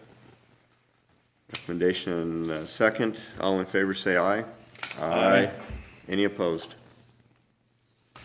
One Okay. abstention. One abstention, yes. And one Make a note of that, please. And one abstention. So we will recommend to the county council denial of the Graham additional rezone. So that'll go to the county council. You kind of heard the last one. So, That's fine. all right. I appreciate your your surrogate here tonight, so. It's good, thank you for the comments and for what you're doing. Good Okay. luck with the council. All right. They don't always agree with us.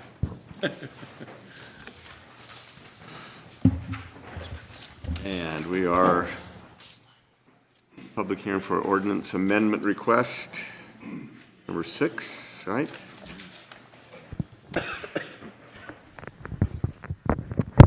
We've never had this many people here for an ordinance discussion. We're not even to it yet.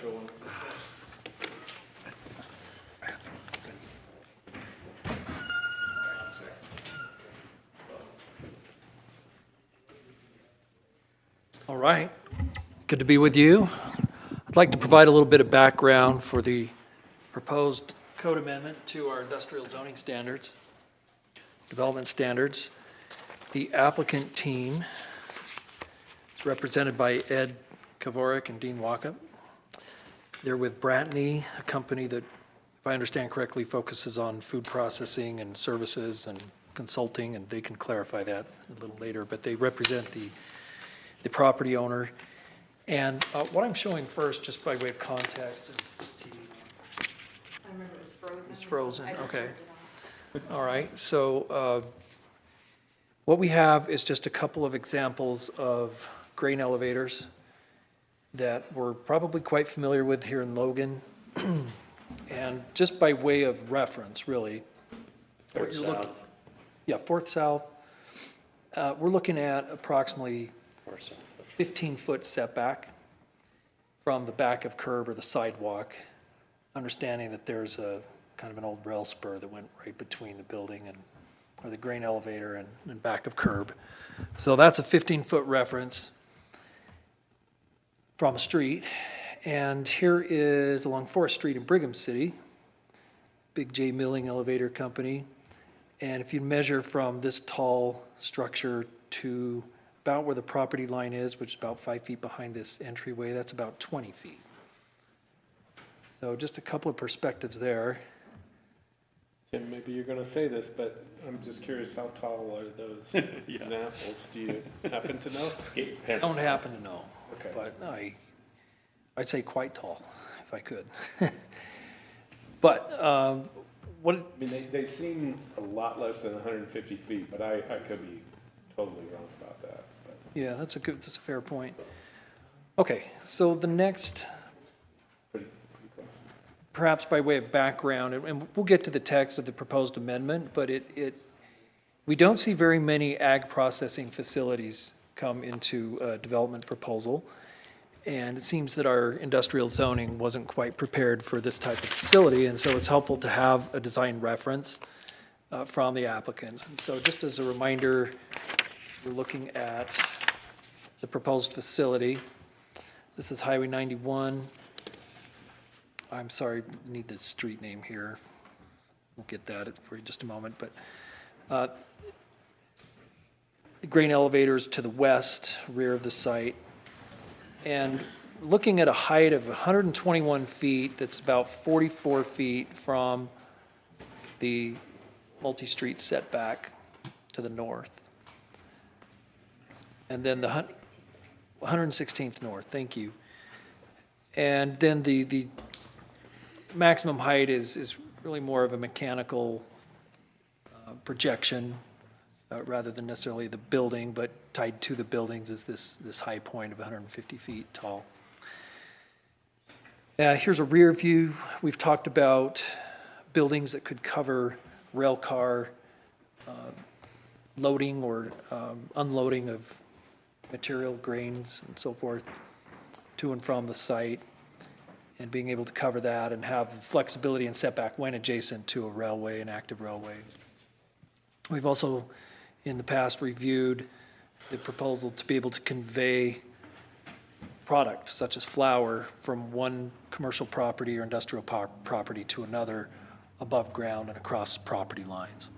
And here's one more view of the property looking somewhat northwest. And here's the site plan, the proposed site plan. This is the 44-foot setback that I referenced to the 121 feet. And these structures here about 46 feet. And then just a few feet from the rear property line where there's covered dropping point for product from a rail car. On that west side, is that property, is that zoned A10 or is that industrial? West of the tracks? West side of the tracks. A10. It's A10. I could give you a view of that property.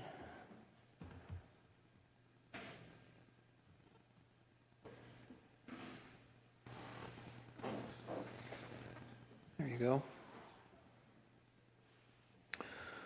Okay. And so just a little more context and background.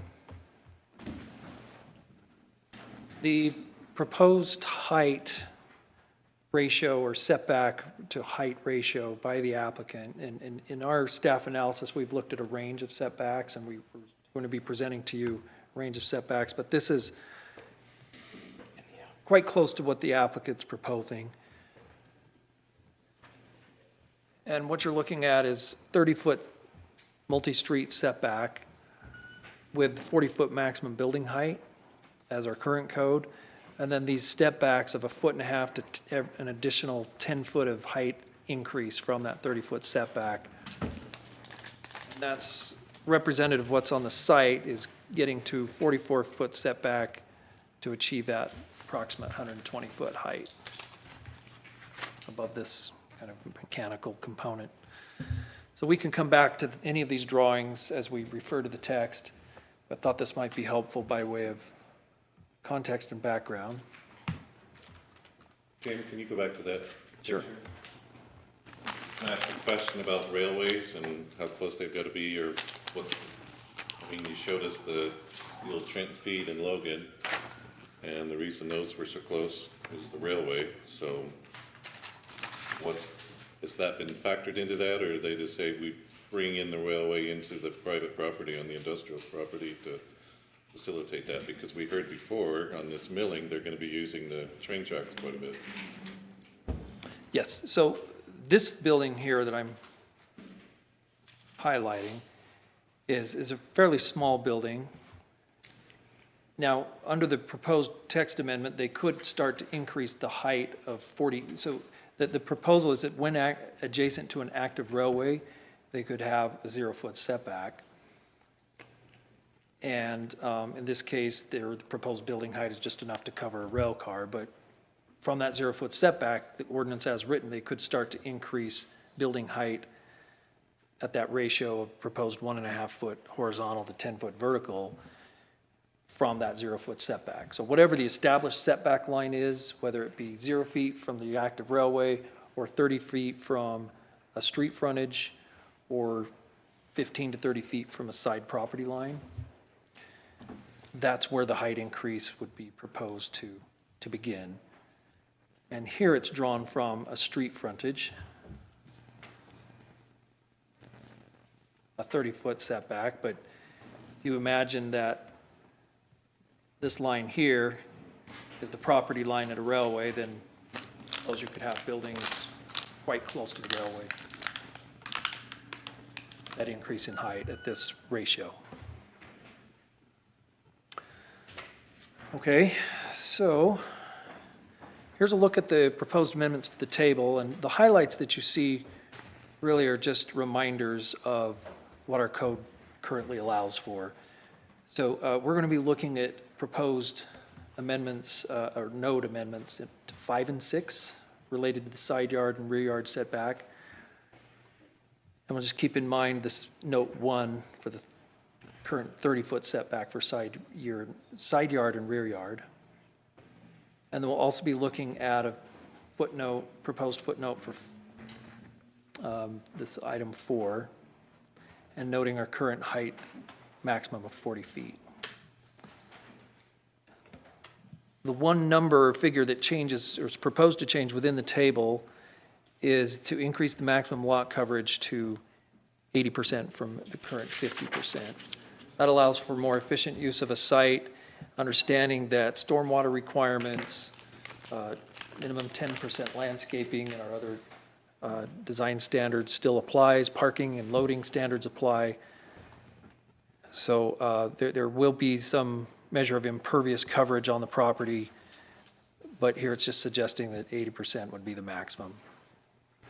And is that, do you know, Tim, we can ask the proponents this, but is that number because of this particular situation, what they need? Their need is less than this. Okay. Their need is, I think, in the 75-74% range.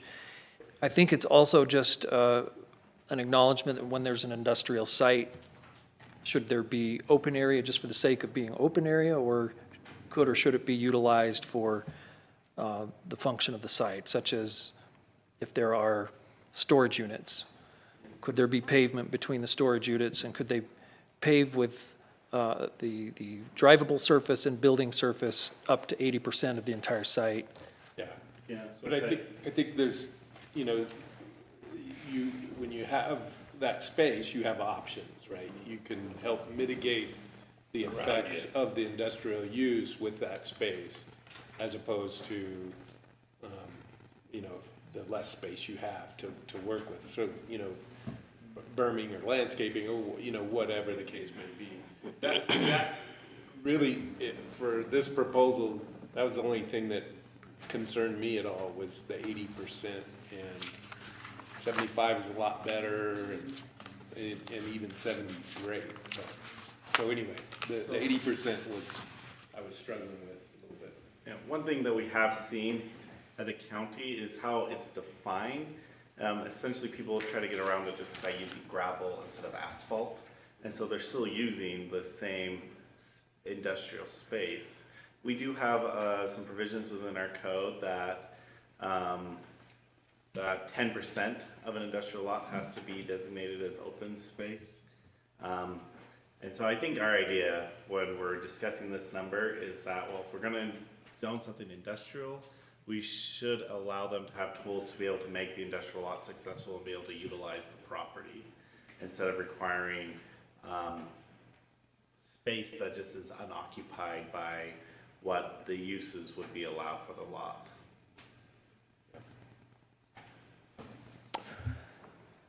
Okay, thanks for the comment. And just looking at the notes, that the highlighted existing text that would be proposed to remain is that a side yard setback 30 feet may be reduced to 15 feet with a conditional use permit if the adjoining parcel is zoned commercial or industrial. And that is proposed on this south side, where the structures are approximately 15 feet from the south property boundary. Footnote 4, and you could, I think those that have read this, you could substitute the 5 feet for another number. It's been exploring with the applicant back and forth of what's the needed ratio for an example of this type of facility. So the text reads, amended text reads, maximum height for agricultural processing facilities specific to the production of food in industrial zone districts to be 150 feet. These structures shall be set back an additional 5 feet or 1.5 feet for every additional 10 feet in height gain above 40 feet from the established setback lines. This standard shall apply to reduced setbacks with a conditional use permit. And so we put an example of if you have a 100-foot tall building, what the setback would need to be, just for clarity. Footnote 5 states that the side or rear setback for industrial commercial is 0 feet when adjacent to an active railway. Footnote 6 is that above-ground conveyance of manufactured products or goods through piping or other means is allowed between adjoining parcels zoned as commercial or industrial at a maximum height of 25 feet. Cross-access agreements are required between parcels. And then where we're referring to a very specific type of industrial use, this agricultural processing facility does not exist in our code. And so the proposal would be to also add this new definition of agricultural processing facility being a building, facility, area, open or enclosed, or any location for the refinement, treatment, or conversion of agricultural products where physical, chemical, or similar change of an agricultural product occurs. Examples of agricultural processing include, but are not limited to, fruit dehydrators, cold storage houses, hulling operations, and the sorting, cleaning, packing, and storing of agricultural products preparatory to sale and or shipment in their natural form, including all uses customarily incidental thereto. Agricultural processing shall not include wineries or manufacturing of secondary products using agricultural products such as commercial kitchens, bakeries, breweries, woodworking, and wood processing plants. Let's attempt to be very clear and precise in terms of the limited use that could achieve this maximum height and these setback ratios to increase at the horizontal to vertical distance to achieve that increase. Yes, so just to clarify, for the setback, the applicant, in order for it to work for their proposed site, instead of 5 feet or 3 feet, they would need 1.5 foot additional setback for every 10 feet. So one of the reasons why we look at potentially creating a higher setback is because that really just is set to protect view sheds for adjacent property owners. Essentially, you can imagine if you're standing on the property line and a building is 40 feet tall, then you're going to have it's going to block a certain percentage of view. But if you have a building that's 150 feet tall right at the property line, that's going to have a much higher impact, especially as you get further away. And so the idea is if you increase the setback, it protects that view shed. Normally to remain about the same view shed, you almost need a 1-for-1. For every foot gain, you need a foot addition setback. However, in order for this project to work, what they're proposing, they've requested that we would consider 1.5. But it is important to note that even though this is an applicant has asked for these changes, if we do make these changes in code, this would apply county-wide and not just to this specific site. And so if you're okay with what they're wanting to do on this particular property, that's one thing, but you also are going to have to be okay with it on any potential industrial property that may want to do something similar across the county. So I think those are a couple of things that you should consider as you are debating and discussing these changes. Thank you. And just returning back to the original reference, the proposed setback, and again, Chris's point, we don't know the height of these structures, but the setback proposed would be 3 times what the approximately 3 times this 15-foot setback and approximately twice the setback shown here. How tall is Pepperidge Farms water tank right now today? Is it 40 feet, 50 feet? Just don't know, I'm sorry. So back to your, Tim, back to your point of number 4, you said maximum agricultural use for food. Do we need to have food in there? Industrial.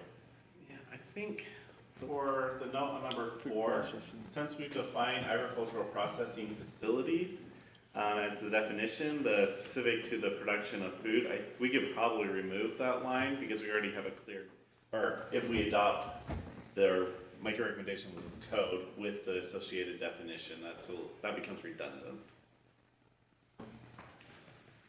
I just wondered if there was something in some state part that had to have that in there, why it was there. So. I think that line was an early attempt to kind of specify what an agricultural processing facility was.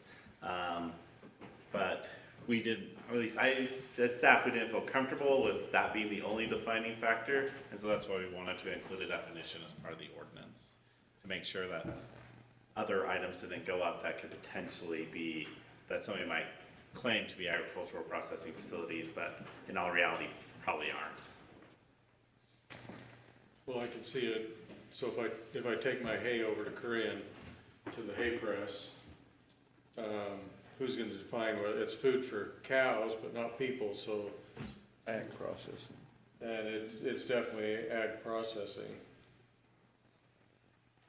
So. And if you're a refinery on some of the other chemicals they're talking about putting in diesel or whatever else, that is agricultural, but it's not food. It's not food. So. Well, Tim, one thing, you've presented a lot of good information here.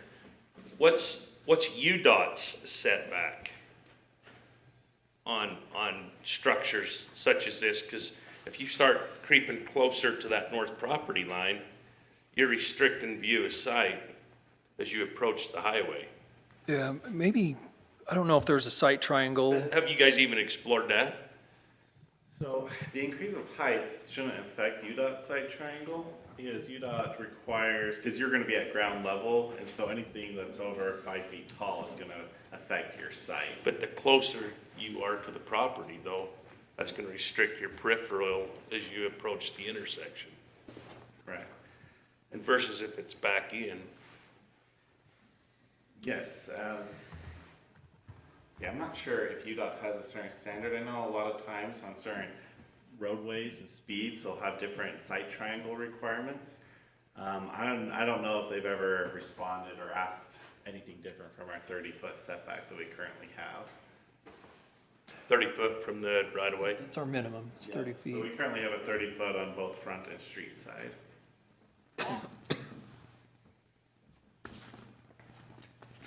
I mean, for me, I think this is pretty clear cut for this. I mean, this proposal sounds, for this one, it's the others that concern me, and I think you've gone a pretty good distance with putting in there the setbacks based on if it's commercial or industrial.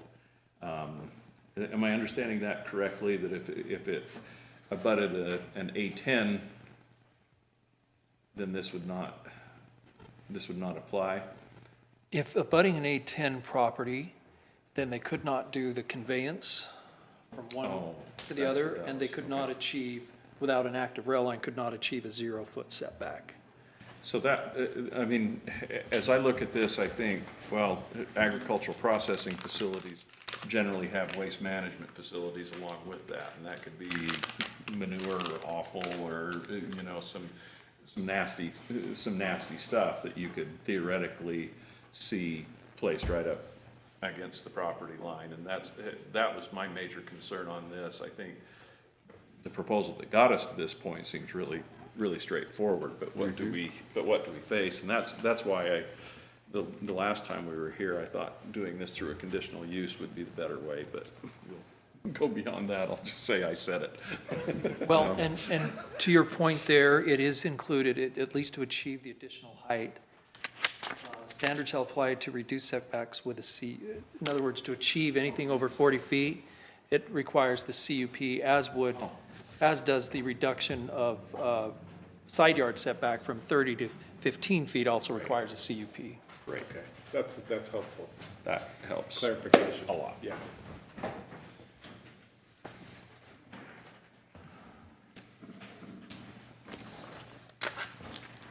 Okay.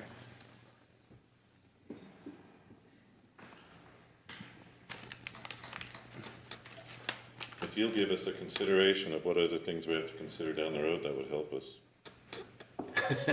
Draw them all out, you know. Yeah. What's List gonna be them for next? us. Yeah. List what we have to, what we can't consider down the road.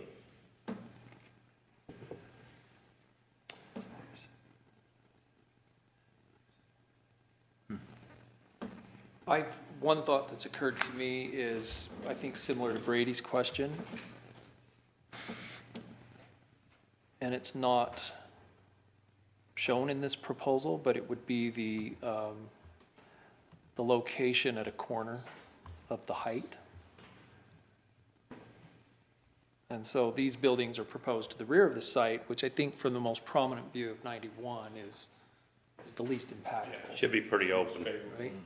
Yeah, and I think If it it was the seems re- like yeah. things like site triangle or whatever gonna come into play otherwise, you know, we don't have to stipulate that within this. Because there's other regulations that will make sure that, you know, structure is not obstructing views within a site triangle or something like that. And just to complete sort of the reference to where the taller structures are located, if this was reversed and they were placed next to Highway 91, it wouldn't seem as compatible as it does in this particular design. So whether that's codified in some way that taller structures, however, whenever possible, shall be located, I don't know. I don't have the language for that, but that's an idea. So have we defined structures? I mean, if we go back to years ago on 10th West, you had the bungee jumping towers.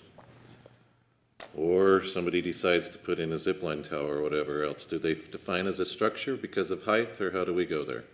So structures is defined within our code, and I can see if I can find it real quick. But do you see my point? I mean. Yeah, or even more likely a cell phone tower. Exactly. So the height, but yet it's not so much obstruction, but it's the height. Yep, and again, limited to this very specific use. Agricultural processing, that's why we. Which again supports the economy for agriculture in the region. So did we notify people within 300 feet of that parcel of this meeting tonight? This being a code amendment is not specific to the property, even though. Okay, because I don't see any of them here, that's why I was wondering. The rezone, yes, but not the code amendment. And because the code amendment is countywide implications, we don't notify property owners. But it's noticed, appropriately noticed, so.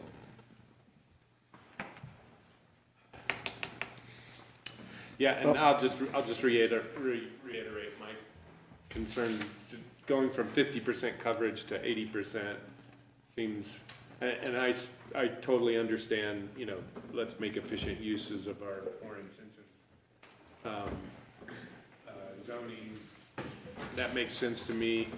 I would prefer to see something less than 80%, 75% or 70%, I think would be great, but, you know, 75 sounds like it might work for this specific project, so maybe that's a reasonable consideration for commissioners too.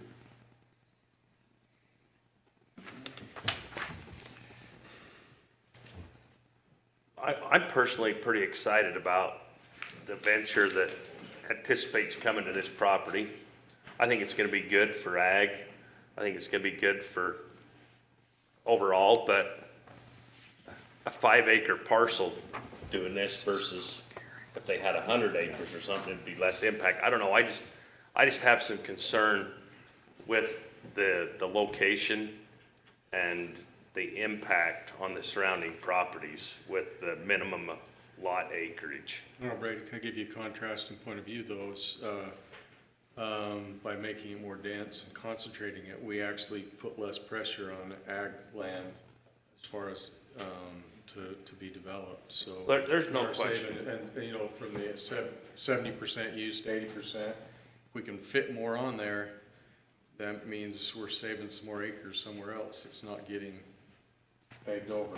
Well, So but- that's a different point of view. I don't know which is right. Well, the only thing I was saying though, this wouldn't encompass 100 acres, but if you had 100 acres and put it in the center of it. But you're still putting a demand on that 100 acres. Yeah, you are. You are. But what if you were the neighbor to this? How would you like to be able to see the mountains today and now have a 140-foot tower that you can't see over? Yeah. And I would say any height ratio that we've talked about, if you live directly north, and there is one home on the corner of Highway 91 and County Road, but any of the height ratios we've explored the mountains are far enough away you wouldn't see the mountains. Wellsville's, if that's what we're looking at, but you could see the Bear River Mountains now. But at 40 even. Oh, 40. If you're across the street, you're not going to see. No. Yeah. Beyond it. Look at the Bear River Range, I guess. Yeah. Well, there's no doubt this is good for the county and everything else, but this being the initial thing that makes code for the rest of the county is the hard part. It'd be just like the FR 40 deal that we just finished. If you open it, you open it. Okay, this is supposed to be, Commissioner, it's supposed to be a public hearing. Should we open a public hearing? And Let's then, do it. That'd be very nice. Okay. Proceed along here. Mr. Chairman, I move that we open a public hearing for the ordinance amendment request. Have a second? Second. All in favor, say aye. Aye. I open the public hearing. Are there others that would like to speak to this? The proponent? You can see where we're coming from. We kind of like what your program is, but Understand. let's get into the county. Again, Ed Kavorik with Bratney Companies. We're the design build contractor representing the owner at this meeting.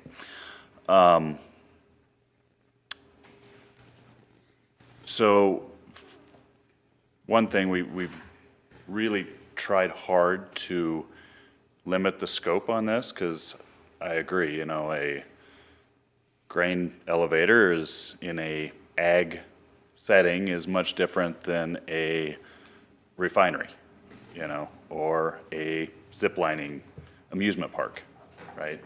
So that was kind of the intent of trying to limit it to ag processing facilities for food. Again, we appreciate your consideration on all this. The property was rezoned with the intention of putting a flour mill on it to support the operations next door. This is what that facility looks like to be able to support that facility next door, right? I think, again, in our defense, I'll say, there's lots of precedents out there throughout the area, I can't say specifically the county, about, flour or feed mills just down the road. We've looked at a couple different grain facilities already. There's a number of them out there already. This would just be a new one. So, again, to kind of address your concern about the highway, we're well back within any setback requirements to the highway with any building structure, so. Okay. Thank you. Okay. Can I address any other concerns? Or try to anyway? I think we're all kind of in favor of your project. All right. So. Are you guys just shooting for the max you can get? What do you have to have to make that viable? So to make the facility work based on the grain consumption and the footprint that we have to work with, we're saying, there. yeah, like, we'd love to go higher, frankly, but we're not gonna. So, And so, and as far as the lot coverage goes, the actual building footprint is significantly less than that. It's the roadways around it, and we'd just soon not have gravel roads that are kicking up dust and have more maintenance requirements and that sort of thing. But what is sort of like maximum height for a facility like this? oh, we've You gone didn't have a over limitation. 200 feet. I mean, if at one point, we were talking about a slip form silo scenario versus steel silos, and that was gonna be over 200 feet. So, Curious. How big's the Deseret one down in Kaysville? That's gotta be close to that 200. yeah. 200 plus, maybe. Yeah. Count those rings. Is that there in Kaysville? Those cement bins? Mm-hmm. Okay. Are there any others that are here to talk about this change in ordinance? Seeing none, do we make a recommendation to close? I'd motion to close the public hearing. Second? All in favor, say aye. Aye. Okay, commissioners. Yeah, you never know what's gonna show up in the valley. We already had so many changes within city limits in the valley with huge buildings and commercial enterprises that have changed the footprint or the look in the valley so much. That's actually pretty But we try to keep agriculture, and my view of this, we're trying to keep agriculture feasible in this valley. This is another option that could help with that feasibility for agriculture. And by have this ordinance addressing it as a food processing production, does limit some of those things, but then we start talking about, we got E.A. Miller, or JBS, and, you know, those are rare, but that's a Then you possibility. got the milk plant next to it, that's got the. Yeah. Too, Yeah, the milk plant now, that's right, yeah, yeah. so. And our dairies are still going out. Yeah. So, I Can don't I know. throw a comment towards this? I just want to give kudos to staff on this, because this has been a hard thing. I think they've done a great job. Yeah, Jim's done a super in- job of trying to in figure this thing out. Finding, I'm sure it was a team Steve, effort yeah. too, but trying to come up with a way to really shoehorn this a bit, so we don't open it wide open. And I feel confident that this is something that we can, you know, there's always something out there that we may not have intended on, but this seems like a workable solution. Can I ask one last question? Did I understand from staff that the 1.5 foot additional setback for each 10-foot additional height was a specific request for this project? Correct, so that was a It's request needed- from the it's needed applicant for this in order to project. make it work. As opposed to 3 feet or 5 feet? 5 feet or 10 feet or whatever you might pick. Is that a definitive or is that movable? There's a little buffer there it's between 1.5, 1.7. Pretty close. Pretty tight. You know. That's pretty tight. Move further away, we encroach on the other end, south. Yeah. Well, if we, What type of motion are we looking at here? Recommending approval of the ordinance amendment request? Is that how we would? To the council? to the To the council. council. And I would specify, if you're fine with the version that we talked about tonight, 1.5, it would be as presented tonight, so that way we reference the appropriate ordinance. So can you just clarify, is the maximum height at this specific location, based upon their proposed needs, 150 feet? Top of structure, grain auger, everything. Yes. So your bins won't be, well, I guess they'll be a little under 150. if you're auger on top. The high point on the right side there is about 121, I believe, so they're slightly less than that. The bends themselves are down in the sub 120 range. 120, okay, but let's say that auger that runs across, or conveyor that runs across the top of the bins, what are we looking at on that maximum height? Oh, 121? Feels a little better. Yeah. I thought we were going 150, 30 feet was gonna make a big difference. Well, That elevator feeding that conveyor. Yeah, but a leg's not gonna matter. Yeah. Look for anything positive today, huh? Just as long as you buy all the local grain, we're all for it. No quid pro quo. We put that into There's gotta be a condition. stipulation. We got a couple farmers on this commission here, so. Do I have a proposal? Mr. Chairman, I move that we recommend approval of the ordinance amendment request as presented tonight to the county council. Do I have a second? I'll second that. Proposal and a second. All in favor, say aye. Aye. Any opposed? Nay. Okay, one nay. I'm sorry, I didn't catch your name. I did. Just for the coverage, the lot coverage part. Wasn't ready for that. Okay. All right, understood. Okay. We'll send that on to the council. thank you. So, now, do we need to extend tonight at 8 o'clock? We do. We haven't done that for a little while. If I could suggest that we make a part of our bylaws that when we extend the meeting, that the county automatically provides caffeine to. To the public as well. You guys have been very patient. Softer chairs too, right? Yeah, Olson read quick. Okay. Then we want to take a break before we extend? Oh, all right, let's go ahead and extend then. All right. Make a proposal that we extend for 15, 20 minutes. What do you think? We got two items. 2 items left. Half hour probably. What do you think you need? We need a half hour? I'm ready to move on. Up to an hour, but maybe less. I'd You make better a, set it to 1.5 speed, Tim.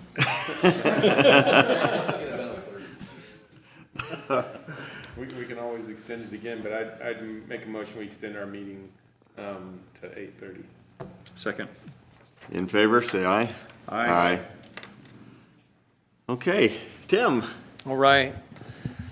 So the sensitive land ordinance, again, we'll start with some context and some study that has been requested that provides some perspective for one of the key questions in this proposed ordinance amendment, which is to consider a gross density calculation rather than the current net density calculation, deducting the non-developable sensitive areas from the gross acreage to determine density.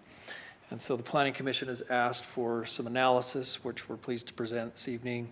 Our GIS department has provided this tool.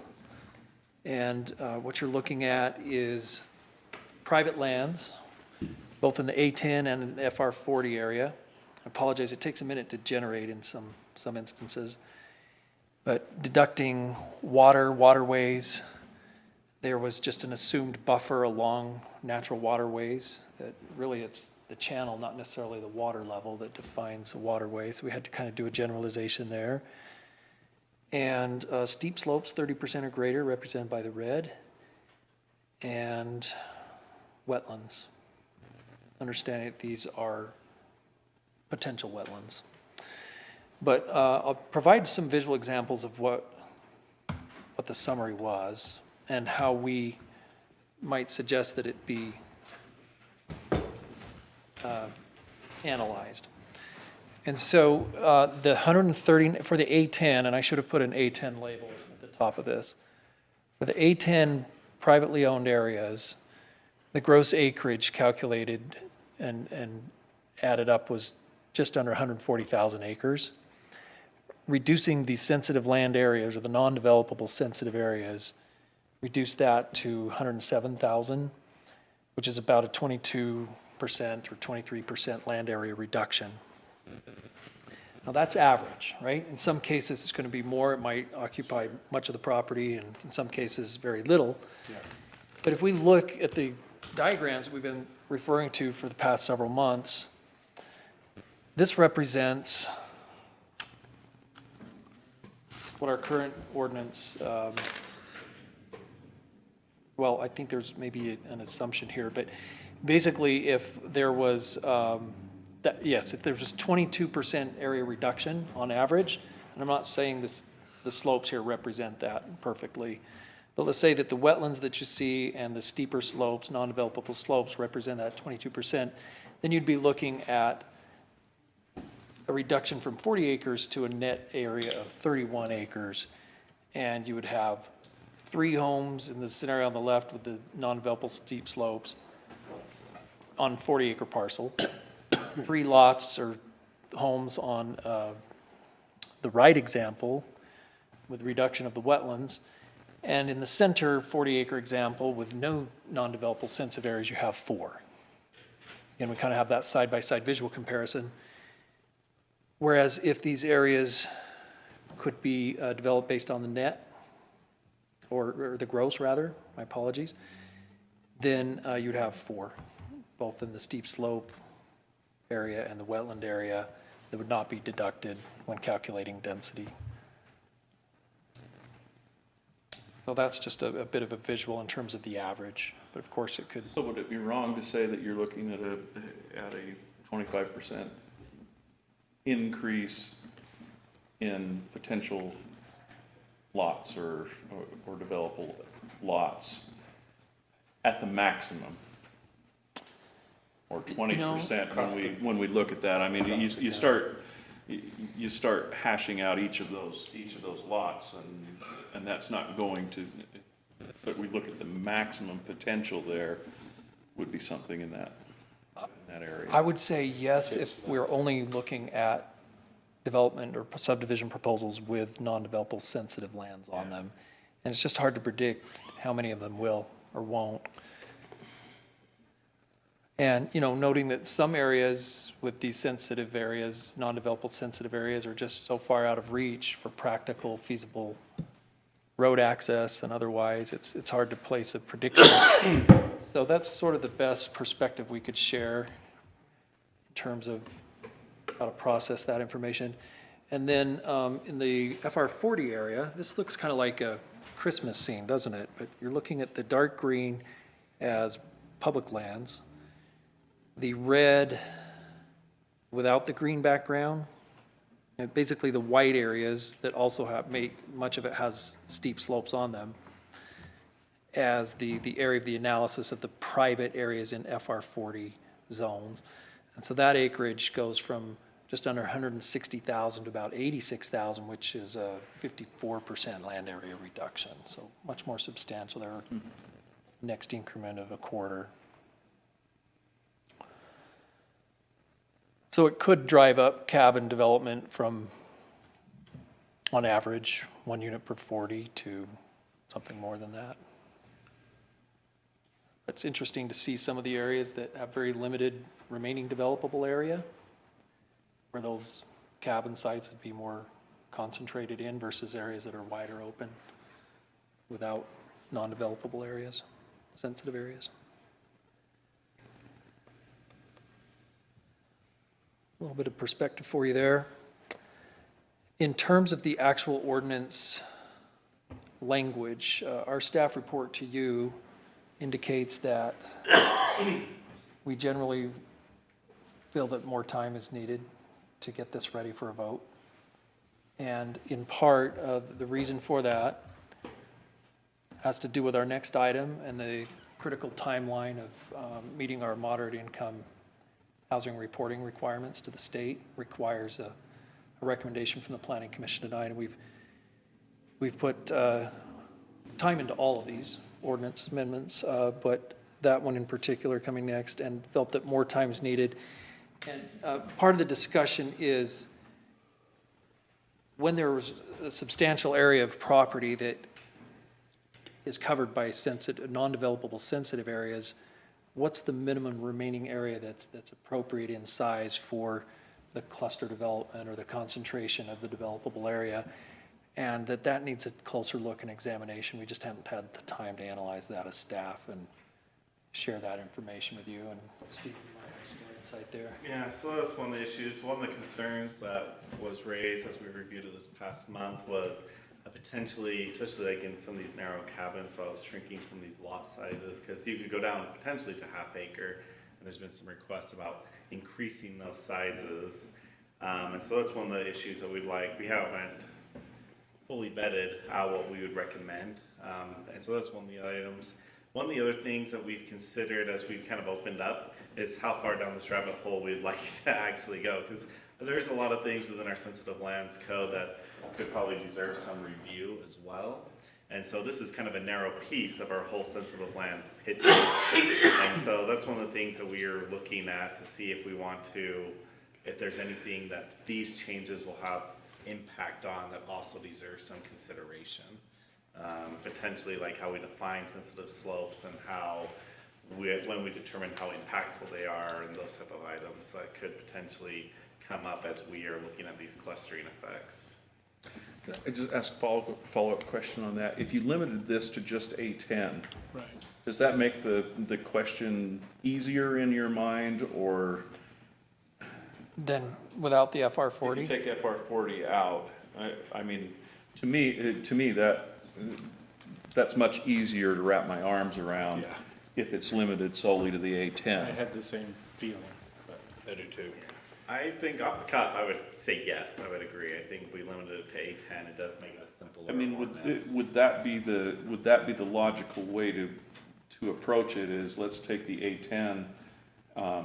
As far as I know, I don't think we have a big push for the FR40 to look at this, but we have a current, several applicants out there looking at this and having challenges with it.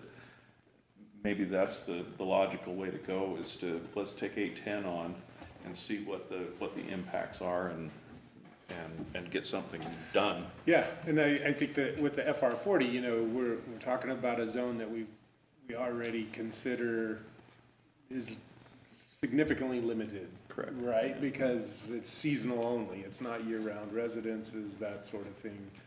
There's inherently a lot more sensitive area, 50% of the land base, over 50%. So, yeah, it seems like it would be more meaningful for the A10 to focus on the A10 and not stress too much about the FR40. Yeah.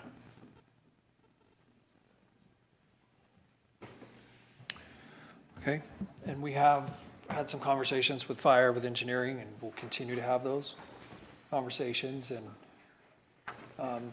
those have currently just generated more good questions and identified studies, additional study that needs to be done, and then this mapping analysis. Quick question, I remember seeing somewhere 2 acres. Was that suggested as like a minimum lot size or a maximum? Yeah, that was kind of what our minimum we're looking at. That was kind of a rough number we initially were talking about with some of the concerns that Fire and others brought up about clustering off of these sensitive lands into an area to avoid the half-acre spacing but provide a larger spacing. Is that on all zones or just FR40? I think we haven't actually proposed anything yet, but I think that was on all zoning for a sensitive lands cluster, not for anything else. I maybe would just say on that, yeah, well, I mean, I can see the intent. Yeah. However, if you've got an acre of sensitive lands in a 40-acre parcel and then we're gonna go to 2-acre lot size, I don't think that would be the minimum lot size. minimum lot size, I don't think that gets us, I don't think that buys us anything, especially when our overall intent of, hey, if we can cluster, that's better. So a half-acre lot size makes more sense. If we're gonna do this, let's put those half-acre lots there together and maintain the open. Yeah, I think what we typically see is, there's occasional 1 acre lot that I've seen, but it seems if we see a half acre lot, it has pressurized water service to it, maybe from a city or from a Benson water system. It seems that on individual well and septic, a acre and a half, and particularly when we start to get a cluster of lots, and the separation from lot to lot between well and septic system it's fairly hard to achieve with that range of acre and a half to 2 acres. So perhaps the number of lots in immediate adjacency and proximity could be considered versus one here, one there, the size of those lots. I missed that point.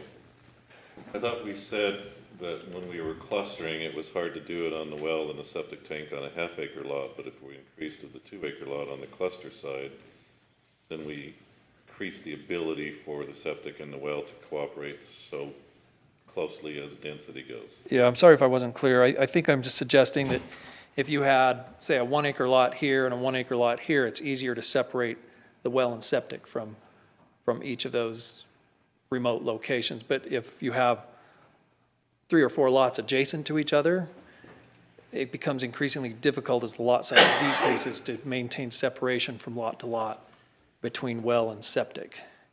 And it is required not just on one lot, but between lots to have that 100-foot separation between well and septic. That's the way I understand it too. Yeah. I think the concern I would have with, going with a 2 acre minimum, again, it's sort of an antithesis to, trying to make things affordable for folks too. And if we just stick with the half acre lot minimum, the lots are gonna be bigger if they don't have the proper separation and drain field sizes and stuff like that. So I don't feel like we need to say 2 acre minimum. I feel like the current half acre minimum is good enough, and we'll probably see people make them larger than half an acre for the most part. Yeah. Have you contacted Bear River Health on that? I mean, they have a study of the land density, clay or whatever else for how septic tanks are going. Reach out to them to talk to Because them. if they drew a map, then you could. The location's gonna be different, or varied too throughout the, but the center's gonna require more space versus gravelly areas you'll be. Okay. Commissioners, this is tended to be a public hearing. Should we open that and so we can expedite and some of the... I'd make a motion to open a public hearing. Second? Second. I have a motion and a second. All in favor? Aye.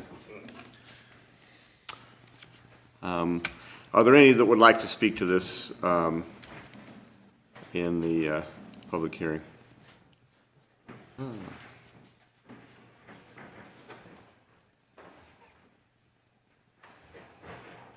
Hi, I'm Joe Hawks. We own some property. I've spoke before. You Yeah. might recognize me. Yeah, we're gonna And put you on the planning commission. You've been. I know, I keep showing up to these things, right? And I know our issues are specific to our property, but I know that other properties are affected in the same way. We feel that the code right now is too overly broad, and there's already conditions in place through the zoning clearances that protect the sensitive areas and protect the lot sizes and things like that. So just quick background, actually before that, Tim did a great job with that. I appreciate the work that he's put into it. I've been doing my own analysis. I've been talking with him and sending things as well. When I looked at the parcels that are affected, like was stated, the FR40, there's a lot more that have a higher percentage of sensitive areas. With the A10, I think the majority of the parcels that are affected by this have less than 25% of the property has sensitive areas on it. So it's not the scenario where you have the big hillside, it's the ones where you have a stream going through and you have 20-25% that's affecting the property. We have a 20-acre lot. We got the conditional approval last April to subdivide. We used the county data that did not show any steep slopes on the property. It didn't show any wetlands there. Further through the process, just after we got the public works approval, the staff was concerned and asked for a sensitive slopes analysis. In In the conditional approval, though, it stated that they may require a sensitive slopes or a sensitive areas analysis during the zoning clearances, which we of course thought, well, that should be when we're getting ready to build. They said, no, that's not when you're ready to build. That's now before you record or before the subdivision's approved. So we're held up. We can't get approval from planning and zoning because of that. Even though the area in our property, like I said, it doesn't show anything on the county map. I think in our analysis we showed, I think it was 10% of the 20-acre parcel has some of these slopes on it. All of that's in the ag remainder. So we're not proposing to build on it. It doesn't affect the homes or what we want to do at all. With that, I want to read real quick the county code of why this was built into it. Regarding sensitive slopes, it says the purpose of this chapter is to provide a mechanism for the protection of those areas, and then goes on to say to protect the general health, welfare, and safety of the citizens of Cache County, minimize public and private property damage and emergency tax assistance, provide an awareness of and mitigation strategies for development within sensitive areas. And then the last one is provide a mechanism to determine developable acreage for development. I feel that that last one's the only thing that's holding us up. We're looking at two lots that aren't on sensitive slopes. We're not proposing to build on them. The sensitive slopes are in the ag area. It's not a risk to our homes sliding down. It's not a risk to a road coming down or anything like that. So I feel that the code right now is too overly broad. It's treating a property like ours that has 10% that isn't affecting any homes or structures the same as a property that has 95% sensitive areas. And it doesn't give staff or the planning commission the tools to look at individual scenarios like I think many of the properties that are being developed have. Let's see. Ultimately, I feel it's also a property rights issue. I mean, we're paying taxes on this. Our land value changes significantly when we go through this process. We think, okay, we've got this property, we can subdivide it, that's our plan. And then 9 months through the process, it's, oh, never mind, these weren't noticed before, but you can't do anything right now. That does affect our property value, and it's a big impact to us.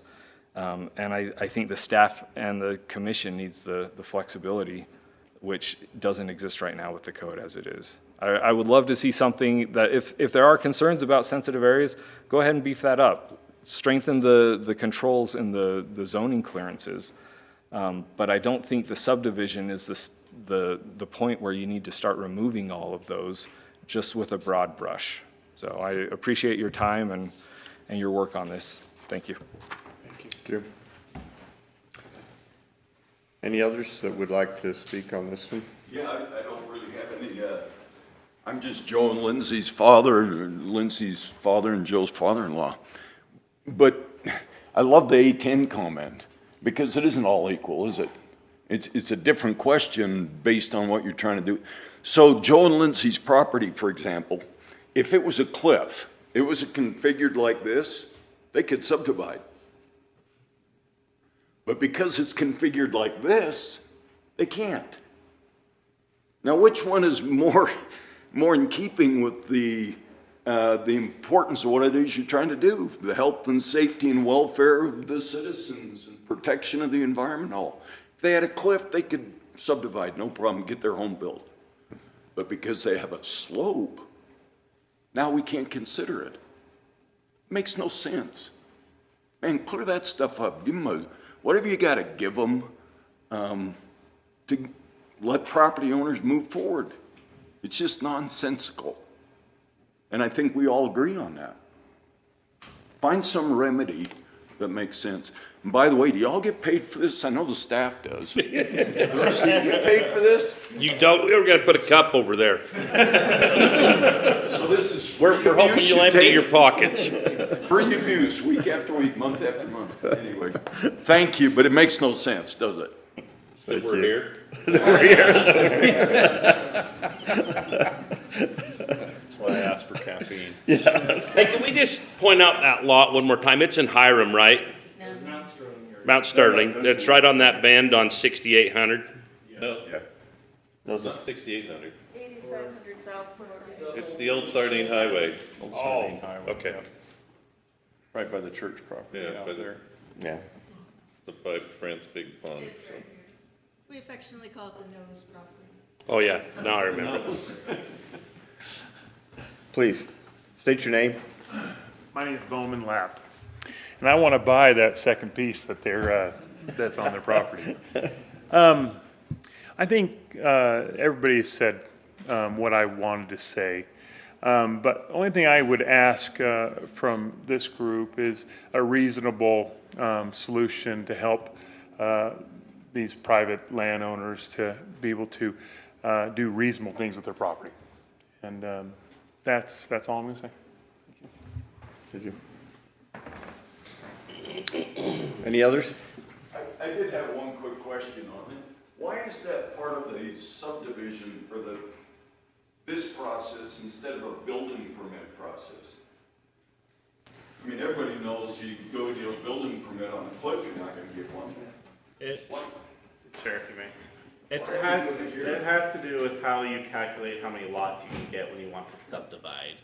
The issue is twofold. One is about where you can build, but the other issue is when you come into subdivide right now, we don't count the sensitive lands as developable space, and so that cuts into your density. But you can manage that in a reasonable way. 20 acres, 2 lots, come on. And that's to make that a building permit issue. And that's the proposal that's currently in front of the commission. Yeah, so we're working on exactly what you're indicating. So it's cleaning up some things that may fit us. So. It concerns me though when they talk about additional studies and bringing into compliance with this and that. All that means is 5 more years. Hopefully not. Okay. I mean, if Fort Joe and Lindsay have been sitting there for 4.5 years, it just feels like a lot more time. Thank you. I recommend close the public hearing if we've got a. So moved. All in favor? Aye. Aye. Okay, we can move on. Is this, Will this be in a state to take action next month, or? Yeah, I don't see a reason why it wouldn't be. I think we'll have time to kind of work through some of the comments and feedback we've got tonight and be able to implement an ordinance. We are losing a week. It's just up to. My thoughts are, if directed to bring it next meeting, we can, but I would say flexibility of up to 2 meetings if needed. I know you got a lot on your plate. That's. There's just some key time that's being, personal leave that will affect our ability to meet together and work together, staff, this coming month. Well, I know it's all interrelated, but the last 2 slides, or 3 slides too, the one that's 15 pages, has to do with road cuts and through cuts and in-slope roads. Did we ever get Todd Davis's figured out on that? That's part of what we need. We have some draft language, but it needs refinement in terms of if you've got a ribbon of steep slope going through your property and your average slope is in the study area is less than 20% to still be able to cut through that ribbon of steep slope. And we have some draft language of that we've presented in the past, but it needs more refinement. So that would also be coming to you as a problem to solve. Mm-hmm. Yeah. So do we need to just extend this? How do we need to go from here? Discussion item. It's just a discussion item, so we're. That's a hearing, was It was a public hearing. Continue up to. Yeah, I recommend a continuation of the item. Potentially up to 2 meetings, but we should be ready at the first meeting in August. Yeah, make a motion to continue this item up to 90 days. Second. All in favor? Aye. Aye. Well, thank you. Yeah, obviously a lot of time spent getting us to this point. So, yeah, we're on item number 8 now, Accessory dwellings. accessory dwellings. You're welcome to listen to some more entertaining stuff. Get your caffeine and come on back. Fascinating though it is. I don't know, would it be some more grain elevators? Thanks. Okay, so on to the proposed amendments to accessory apartments or accessory dwelling unit definition. And what we've prepared for you this evening are 2 options. One without a detached accessory dwelling unit. And again, the goal being to bring our code into compliance and congruency with state code. And also provide some more clarity and address some of the questions and some of the demand that we see, and as well as regulatory concerns from fire and engineering and our review team. And then we have another proposal that I'll share second that looks at the potential of, or your request really, for us to consider a detached accessory dwelling unit as part of the option or the allowances. And just as a reminder, there was a combined work meeting with council and commission, and some of the views and concerns were expressed there, but one of the key charges that we heard was to work closely with fire, with engineering, understand the concerns, and we've done that, and we're bringing you proposals that provide feedback from those perspectives. So the first ordinance amendment option is relating to internal accessory dwelling units, which is a term in the state code that's defined as the within the footprint of the primary dwelling unit, as well as attached accessory dwelling units, which would be somewhat of an appendage beyond, extending beyond the primary dwelling footprint. And so here's just a touch up to the definition of an accessory dwelling unit. We get away from the term apartment, given that ADU is more consistent with state code. And that these are allowed in the A10, RU2, or RU5 zones. And short-term rentals are prohibited. Must be rented out for 30 consecutive days or longer. That either the primary unit or the ADU must be owner-occupied. Hey, Tim, can I? Yes. Excuse me. How come we have short-term rentals prohibited? What's the rationale for that? I had the same question. So, I can speak a little bit to that. I guess I wasn't here when that initial language was put in, but one of the goals with having ADUs is to allow for more affordable housing options. And it can be where you have an ADU that is legally available to do short-term rental. That could be more appealing to a property owner to rent it out on a short-term basis, because it could potentially be more money, and that would take one potential unit that could be affordable off the market that otherwise could be. There's also a concern expressed by fire that it kicks it into more of a commercial-like use and less stability of occupancy and greater turnover and propensity for higher risk in their view. They were. And I was going to make on that was, if we want to regulate short-term rentals, let's regulate short-term rentals. But I didn't think it necessarily belonged in this context. But I take your point on the housing affordability perspective. I think that's very important. Another way to look at it, though, I mean, in our county, in our rural county that we have, we're really trying to be supportive of small businesses and optional ways for our ag producers and families to have supplemental income, or expand their opportunities for economic return. And that's where I was coming from and asking the questions, like, why would we take that opportunity away? I certainly understand the affordable housing component to it, but it's also a way for, you know, existing homeowners to afford to stay where they're at too. Yeah. So one thing, I worked in an area where we allowed for short-term rentals within ADUs, and that was the justification, is that even though it wasn't necessarily providing an affordable unit, it was allowing the property to be more affordable for the property owner. And so that was, and in the area I was in, short-term rentals were prevalent, and the ones that were attached tend to have less problems. However, there are sometimes still impacts to neighbors, because you have vacationers that are coming, and which causes a higher higher, not all the time, but there will be weekends or days or time periods where traffic and impact will be higher.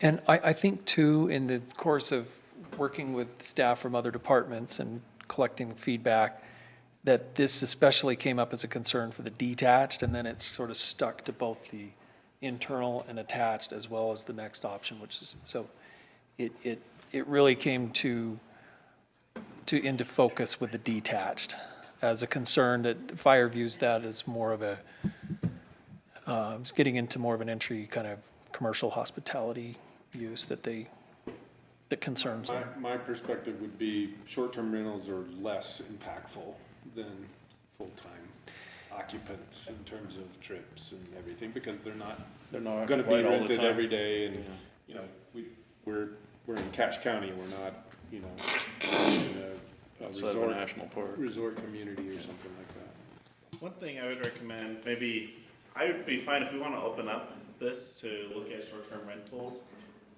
We don't really have a good short-term rental ordinance that kind of governs their use, or what type of requirements a unit would have to achieve, and that's something that we'd want to do. I'd recommend that we do that ordinance first, and then allow that as part of an ADU. Because I would agree that there will be seasons or weekends that it'll be more impactful, but majority of time it probably will be quieter than a full-time resident. And there are some benefits to property owners to be able to use their property in a way that generates more profit. Point of order, Mr. Chairman. I make a motion that we extend our meeting again to 9. Second. All in favor? Aye. Reluctantly? Aye. Just some insight on the short-term rental thing. State of Idaho is trying to identify that, because you go to Bear Lake or whatever else. There's a fine line, and Taylor and I were just discussing it, between commercial and residential when you do a short-term rental. And that's the part that Fire said to us, it's like, when do we risk somebody going in a building? If it's occupied as a rental, then we know we risk going in there. But if it's a short-term rental, we don't know if we risk sending our firefighter in there if nobody's in there, because it's not occupied. So from a commercial standpoint and a volunteer fire department, there's some issues, and I get what you're saying, Chris. So I'll try to consider that. So yeah, and like I said, I'd recommend if we wanted to open up the short-term rental discussion, I'd recommend that we come through for standards for what those units would have to meet. Because a lot of times you have to post fire routes, you have to do annual fire inspections. Normally we'd want to require business licenses and a few other things. And so I don't know if over the long run I'd be opposed to the county looking at it, but I think we'd want to do a little bit more research and have it attached to something larger. and that's just my point on it, is I don't think this is the place to. I support Chris and Jason, and we ought to do something, but I do distinctly remember, and I think it was Keith Mickle that was here, saying how he couldn't find housing for his employees, and kind of what got us started on this whole deal was affordable, housing to try and help. But we've got both topics that need something with them. Yeah. Okay. Thanks for the good discussion. Well, here's a question. If we're saying short-term rental, have we identified what a rental is? I mean, if you have an attached rental unit, are you saying he's got to sign up for a minimum of a year? 30 days. 30 days. Yeah. So short-term rental is less than 30 days. And the state defines that as well. That's what I thought, so. Okay. We'll keep this good discussion in mind, and I'll continue to walk through each point here. I covered C, which has to be owner occupied either in the primary unit or the accessory unit. An exception to that would be an absence of up to 3 years for military service, temporary job, sabbaticals, or voluntary service. So some flexibility there. And that mobile homes, recreation vehicles, and shipping containers shall not be considered or used as an ADU. Hey, Tim, I was just called today by somebody who was selling these little, Tiny homes. tiny homes? Yeah. On a trailer. On a trailer and wanting them. So if we're putting that there, do we go to the foundation part or what do we do on this? I mean, That's what I was probably gonna the ask. definition of a mobile home, because I think if it has a fixed foundation, then It's no not longer is a mobile home, is that Yeah. right? Now it's a manufactured home. Yeah. Yeah. so tiny homes, I mean, It's on a foundation. They're out there they're out there, yes. right now. Well, I'm and getting as we calls look at about it, detached, so- the tiny home, as long as it's on a foundation, probably is gonna qualify. Sitting as on a detached. fifth wheel gooseneck, tiny home.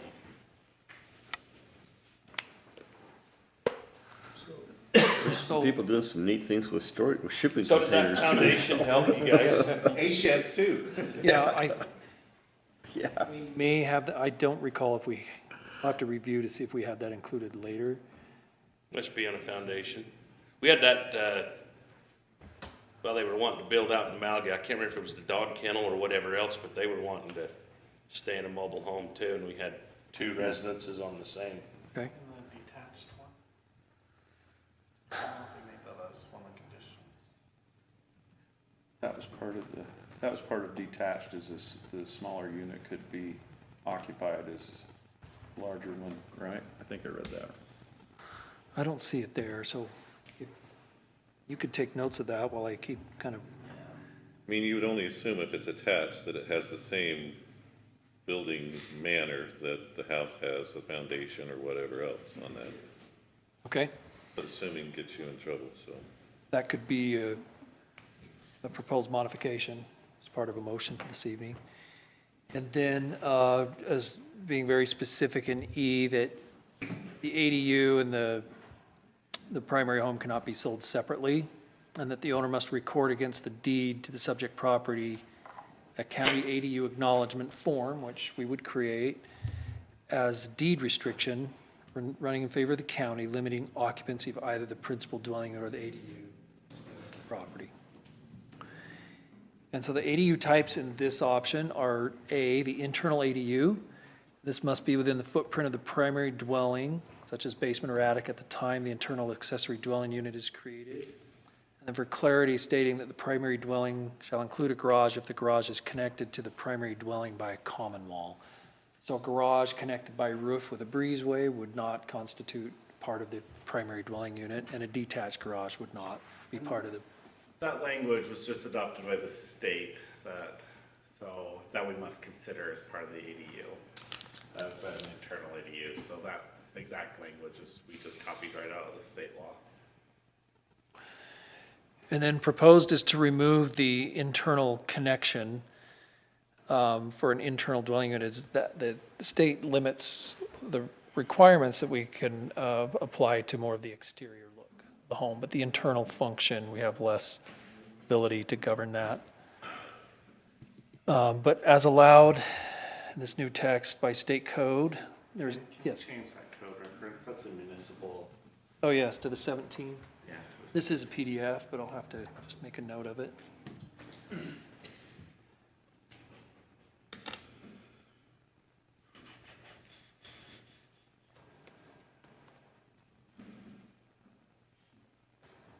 That the number, there is no maximum size or limit to the number of bedrooms for an internal ADU.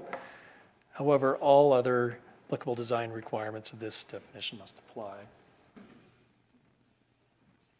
So just out of curiosity, how come there's 2 separate documents for this and they kind of conflict? The one here on detached ADUs declares that it could be 50% less, but under 1,200 square feet, only 2 bedrooms.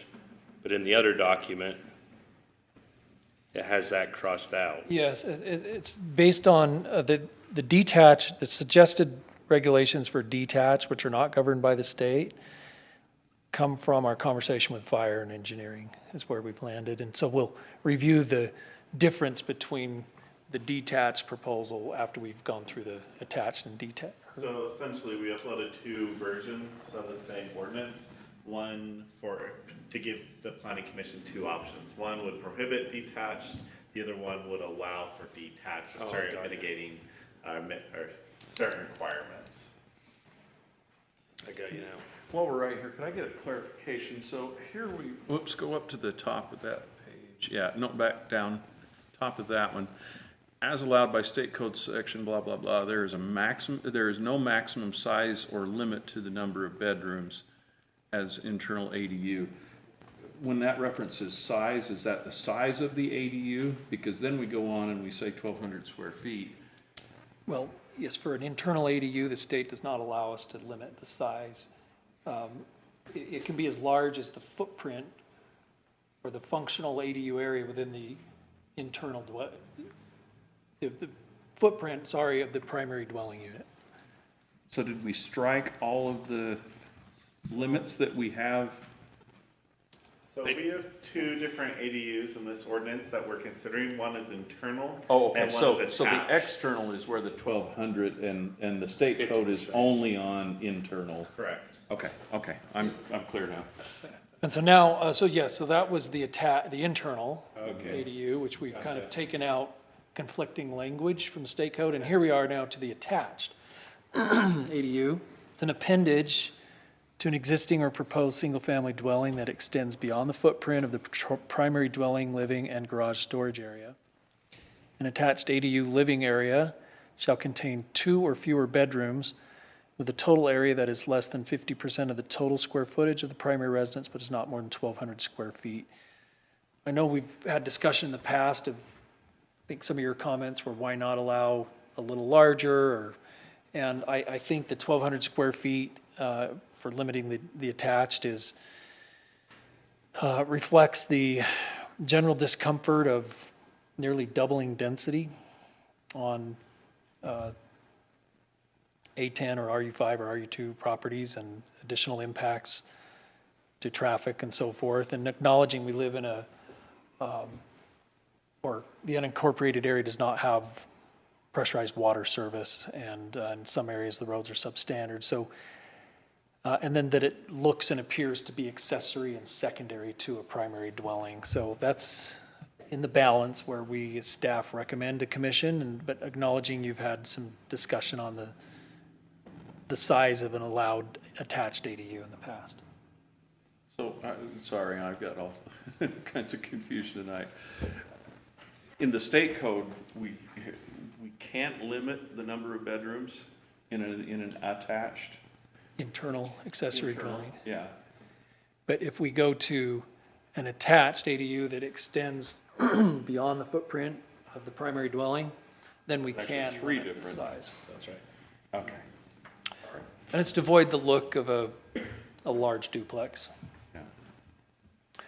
And to limit it to more of an accessory use and not a double primary use, if you will.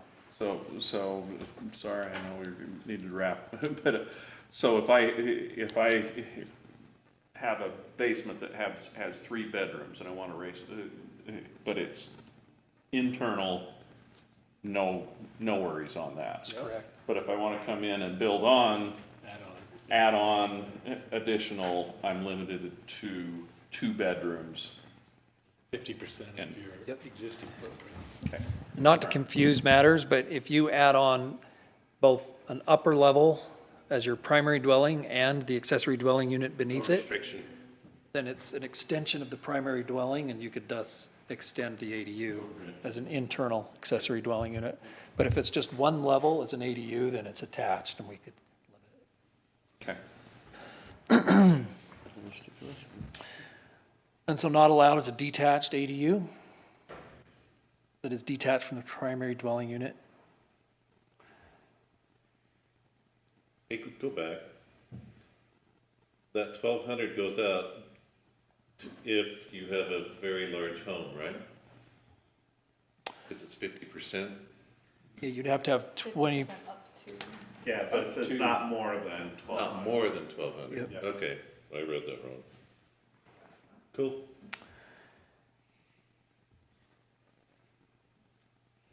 This design standard remains for an attached ADU. And there must be 20 foot of common wall and roof. So there's a strong connection between the two and maintaining an internal connection. So we took that internal connection language out for the internal ADU, but keep it for the attached ADU. External, yes. I may have overlooked it, but in these documents, I never did see a person amount. So we could say the 2 bedrooms, or we can say whatever else, but do we have any opinion or thought on how many people?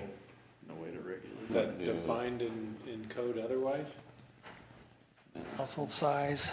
I'm trying to think, if we have a household size requirement. Maybe I'm thinking of Logan, but it can't be more than 3 unrelated persons. Doesn't a bed? Well, I have saw it happen. There was a home that started with 1 and there was 14 in not too much after that. So that's why I was only wondering. So when the health district looks at something as far as a septic tank use and that, they look at the number of bedrooms and that gives us a count, does it not? Only in the initial design. Not up. So wouldn't this carry through on to the attached or not? There is a permitting process on this, right? Correct, and we have some language But specific. they only do that in the initial design. You could tell them you're only gonna have 2 or 4 people in it, but after that. Well, and I think there's a part that's talking about this has got to conform to water and the health district too, doesn't it? Yeah, and Brady, we're looking up the definition of household, but I will say that the owner occupancy requirement probably helps to contain some of the, like if somebody lived away and they tried to cram as many people in the accessory and the primary, and they're away and not managing and not affected by it, it seems more likely in that scenario and less likely for abuse and overcrowding if someone actually lives there that owns the property. So we'll get back to you in a bit on the household size. Oh, yeah. The entrance. It's possible, but. So our code states that a family is 1 individual or 2 or more persons related by blood, marriage, or adoption, living together in a single dwelling unit and maintaining a common household, or no more than 4 non-related persons living together.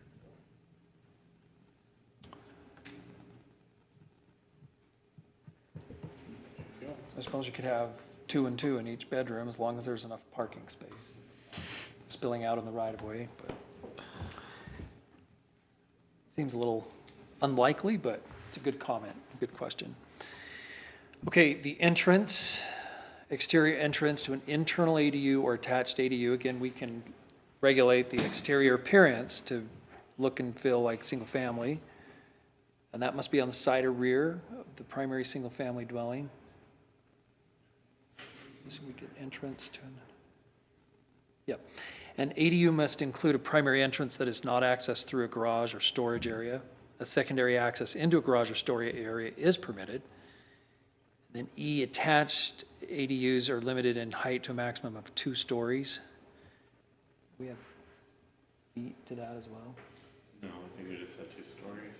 And for the purpose of this definition, building area in square feet must be measured as the gross building area inclusive of internal rooms, spaces, and exterior walls.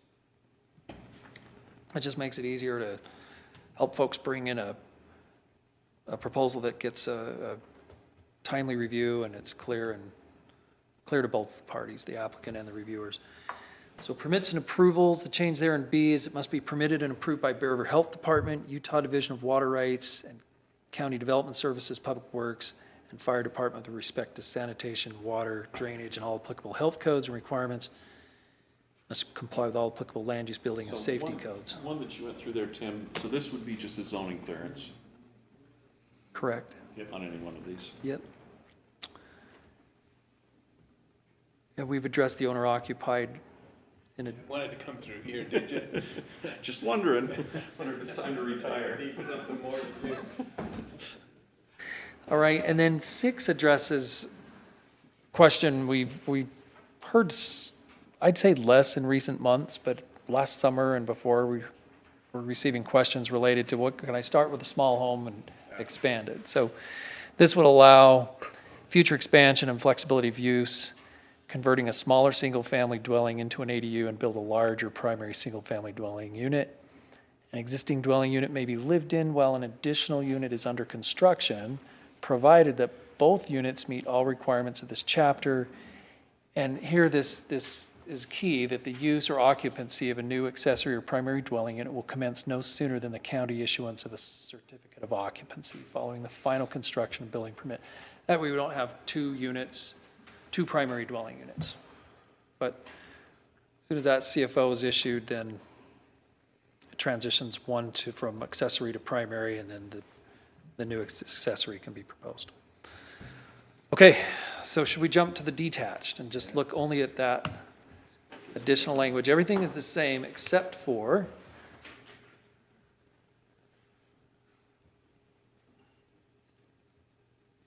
the type of detached ADU is added as C. An ADU that is detached from the primary dwelling unit is only permitted in A10 zones. Yes. And if the unit, I love that. okay, that was feedback from, again, fire engineering. Yeah, just space. I think that's great. Space for where it goes. Yeah, primarily that, like if you start doing detached in RU2 or whatever, it's really, you're really densifying. I can see the reindeer. Yeah, I think it's in response to the concern of how dense do we want to become as county unincorporated area without pressurized water service, and acknowledging that it might be hard to get roads caught up to growth and development where they may be substandard. I really liked that when I saw it. Front, rear, and side yard setbacks must be the same as the primary dwelling unit, so we're not looking at a 5-foot setback line for a detached accessory dwelling unit on an interior rear property line. Detached ADU living area must contain no more than 2 bedrooms with a total area that is less than 50% of the total square footage of the primary residence. Again, not more than 1,200 square feet. The maximum height of detached ADU must be 2 stories and 25 feet. That's where the book. What's that? You asked about the attached. Yeah, Do we there it have is. a height on the detached? Detached ADU shall have a minimum of 20 feet, but no more than 50-foot separation from the primary dwelling. So that was a request by Fire had a lot of concerns about detached, but one of the things they requested for one of the mitigating factors was that they not be too close, but not too far from the main unit. Definition of stories, is a basement considered a story? Typically not. Of a building, so you could technically have a basement in a detached ADU and 2 stories on top of that, as long as it didn't exceed 1,200 square feet. Correct. The detached ADU, let's see. Known as A tower. I think we can get that 150 feet. Shall share the same driveway as the primary dwelling. Again, for ease of recognition and in an emergency. And shall comply with ADU design standards in this section. The detached ADU shall have an addressing information posted on the ADU's primary entrance and at the entrance of the property indicate that the structure contains an ADU. And then Steve and I recognize that there's one fire recommended regulation that we did not include in here. Yeah, they wanted, for detached units, they wanted suppression systems if it wasn't in vicinity of a fire hydrant, which that recommendation did not make it into the draft, but for something we wanted the planning commission to consider. So that really changes it though. Yeah. That changes it big time cost-wise. Yep, and when we actually also spoke with zoning administrator from Box Elder County, sorry I've forgotten his name, but he joined by phone when we were together as planning, zoning, and fire engineering, and Box Elder County first allowed detached, then with the state code updates, were required to update to also allow internal ADUs. But then through the course of that conversation, we learned that they either require plugging into existing pressurized water systems, which they have, sounds like a fair amount of private and public, mostly private pressurized water systems. And if that's not available, then they do require fire sprinklers for their I'd be detached real ADUs. curious to ask them if they're available in the winter. They're high-pressure systems. I think they're canal supplemented in the summer months only. What do you guys? Yeah, I mean, I just had the same reaction, like, suppression system. So I'm just saying, if we were to say that No though, longer and make a affordable year-round housing deal, sort that of don't deal. work. Looking at affordability. But, yeah. I was gonna say, most suppression systems, are a minimum of $10,000 upgrade, but a lot of times, water pressure, you have to have pumps in order to help get the water into the pipes and to ensure that water continues to flow too. And so there could potentially even be higher when you're off pressurized systems. I believe those are the only additional differences between the But first. didn't the county try and do that here 5-10 years ago on primary residences in certain areas? It was discussed, yes. Or was it 15? Well, it's been a long time, but it was a requirement, but then they removed that requirement. I can appreciate the safety, but personally, I hate to see that come back. Quick question, just on the addressing part of that. I know in other areas, they will, if there's a dwelling unit behind, it will go to a 1/2. Is that something, who assigns those addresses? Address. Do you guys do that, or do they just? Yeah, our GIS department assigns address. I mean, to me, that's where you handle that, so fire can tell that there's an ADU, you have it as a 1/2, so it's attached to that parcel, so. Yeah, I think fire's concern is they could look at different buildings and not know which is an ADU. Oh, yeah, and definitely posting So that, I think that's why it they makes a lot wanted of to sense. ensure that addressing was Yeah. posted on the Yeah. building and Yeah. potentially at the entrance. Yeah. That's what we got for you. Coming out of. Yeah. So, I think, Mr. Chairman, this is supposed to be a public hearing also. Correct. It is. We gotta maybe open You up gotta the speed pub- this up. You got a minute and a half? Yep. I'd make a motion to open a public hearing. Second. All in favor? Aye. Anybody want to speak to this? You've been here a long time. You must just flat enjoy this. My name's Chris Keister. No, I don't particularly enjoy it, but I do kind of have a little bit of a stake. I am in the process, and I'm possibly ruining my chance of anything further. But I'm in the process of trying to build a garage. Preface that, a garage that had an additional area on the backside for an apartment. I've been in the process since the beginning of March, gone through with the ADU. My old farmhouse does not have a 20-foot wall to attach a garage to, so it is a pole barn. I find a couple of things kind of interesting in some of the language in here. So short term, we talk about R2, R5, and A10. So you don't have a lot of extra congestion. You know, you got a 2-acre lot. You're probably not going to be that close to your neighbor. You know, so it's not like where I stayed in an Airbnb in downtown Seattle, where the houses are 10 feet apart, 5-foot setback on each property. You can literally almost touch them. Okay, so there's a little bit of space there. You don't necessarily have to worry about that. Fire, you have to assume that it's an occupied structure all the time. If it's a rental, you may not have someone in there for a couple weeks, a couple months. In my case, I don't intend to rent it out. It's for my in-laws or my parents to come to stay on a ground floor bedroom because, again, my old farmhouse, all the bedrooms are upstairs. And the stairs are about this wide and they're about that steep. So it makes it difficult for people of a certain age to get up those steps. And so I want to provide for them. If you go with the first version with no unattached, you can strike all the mobile home, travel trailers, and boxes because there is no unattached. I don't know how you're going to attach a mobile home or anything else with along a 20-foot wall. So you might as well strike that, take that redundancy out of that one if you're going to do a non-attached. But again, no detached. You're really limiting the amount of properties that are going to be able to throw an ADU on. Okay, not everyone has the design flexibility, like I said, old farmhouse here that doesn't have 20 feet of straight wall to be able to attach a secondary structure onto. I wrote down second house and I can't remember why. Oh, when you are building, what was the section in there in the accessory dwelling unit when there was an attached?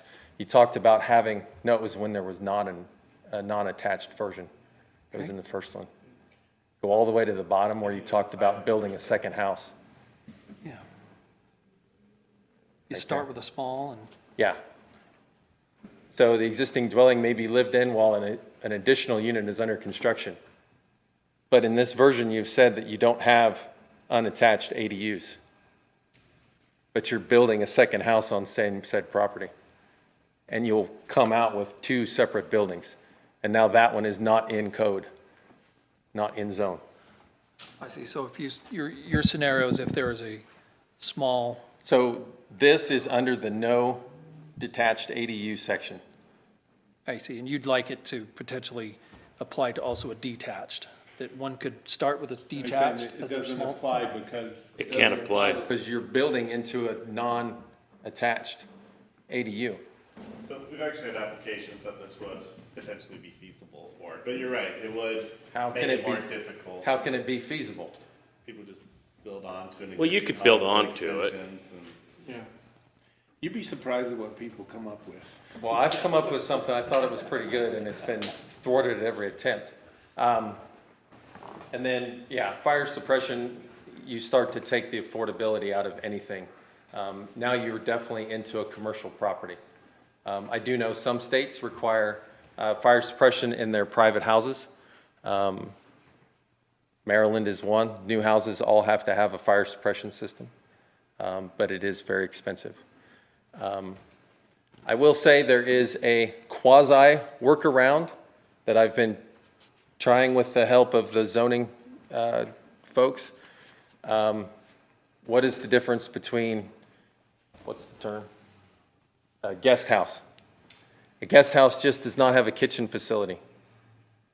Yeah. How long can you stay in a guest house without a kitchen facility? I know people that eat out 2 and 3 times a day, 8 or 10 times a week. They don't need a kitchen facility in their house. They could stay in that guest house for ad nauseum and not have any issues. So by throwing up all the roadblocks to building an ADU and having to have it a 20-foot connection onto a building or not having a detached, you're just pushing people into other realms that now just create other issues.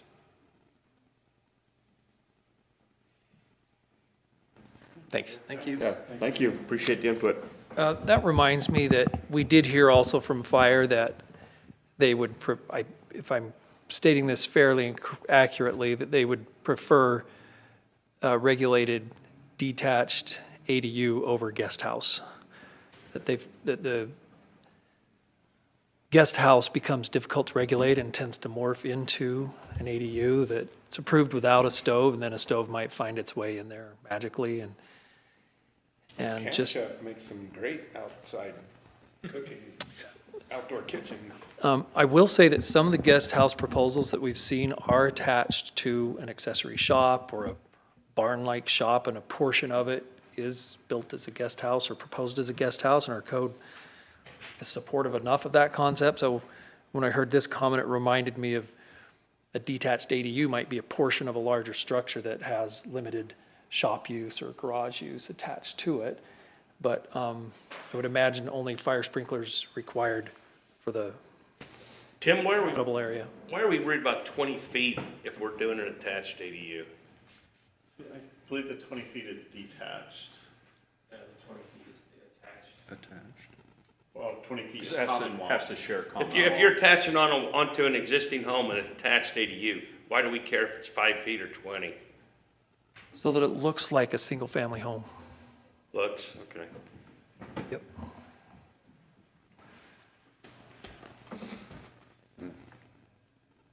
Mr. Chairman, it looks like I need to extend the meeting again. Need to excuse We're having so much fun. I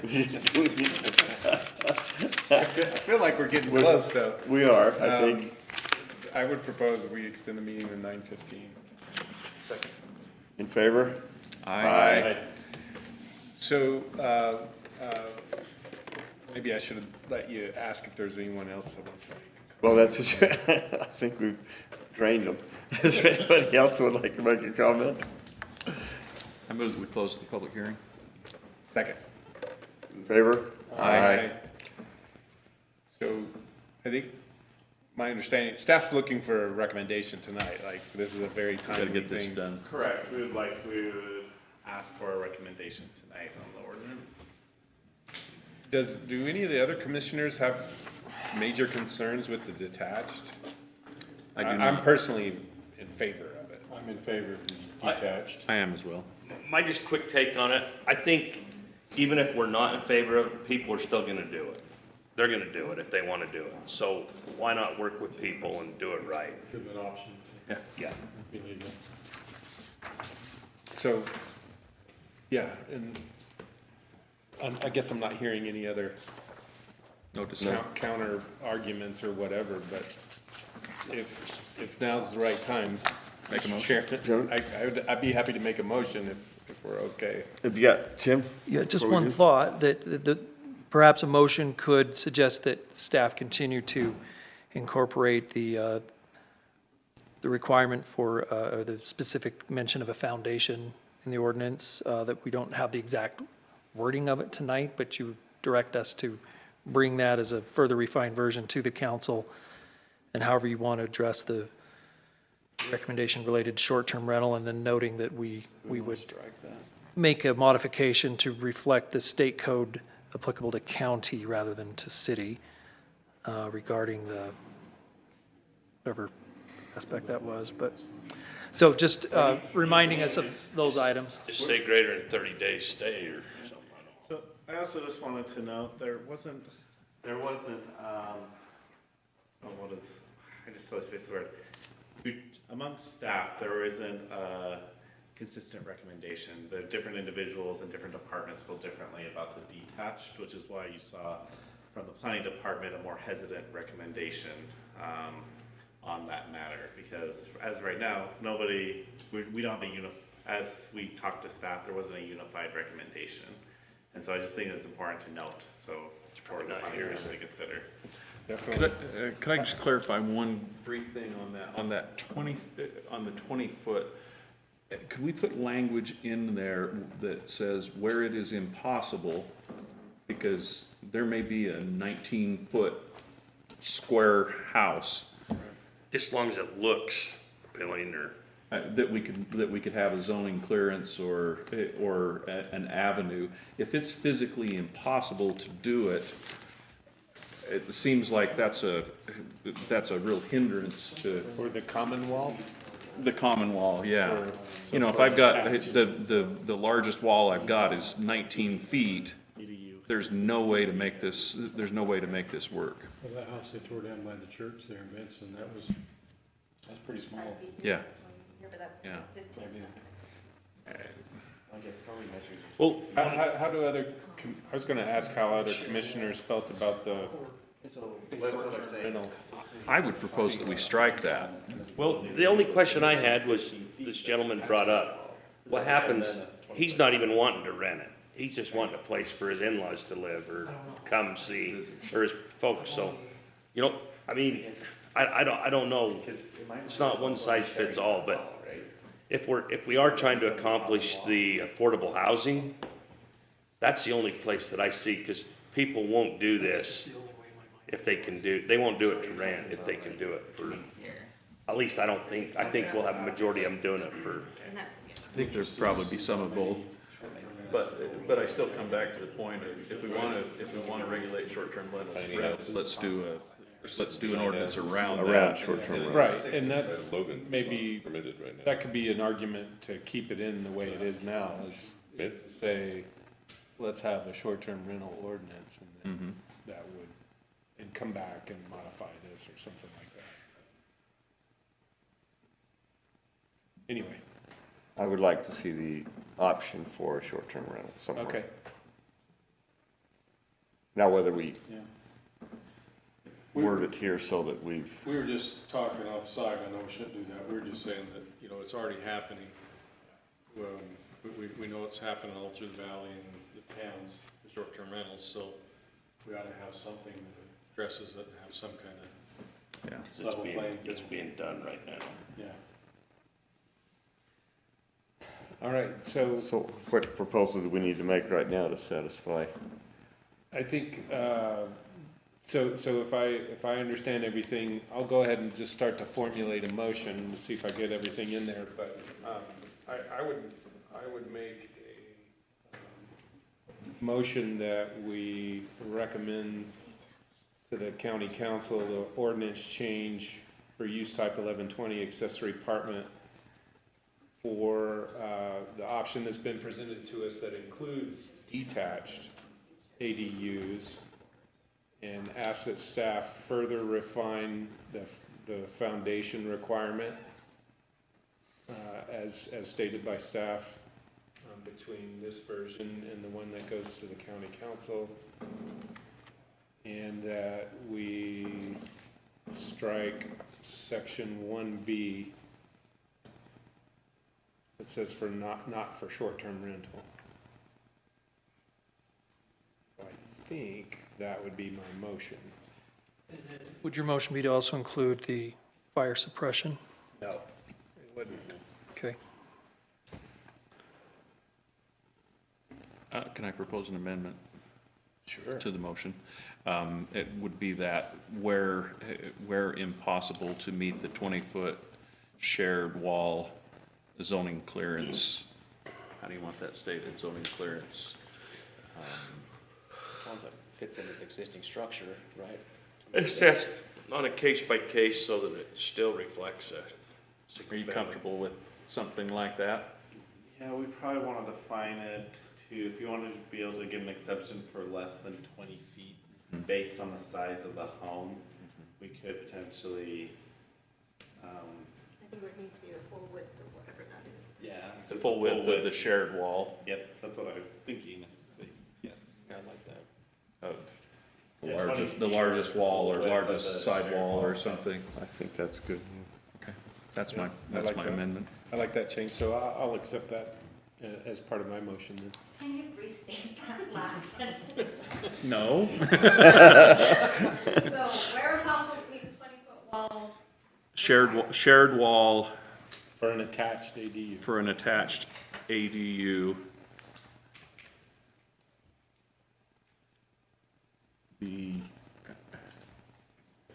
The shared wall will meet the 20 max, feet or full width of the shared wall. full width of the shared wall. Yeah, minimum 20. You know what we mean. In my head. So do we have a motion then? Think so. Yes. I will second the motion. can I read this back to make sure it stays where you guys want? Okay, I have Stan's motion to recommend to the county council approval for the ordinance change 17. That includes detached ADUs, and that staff further defines the foundation issue and strikes section 1B for short-term rentals.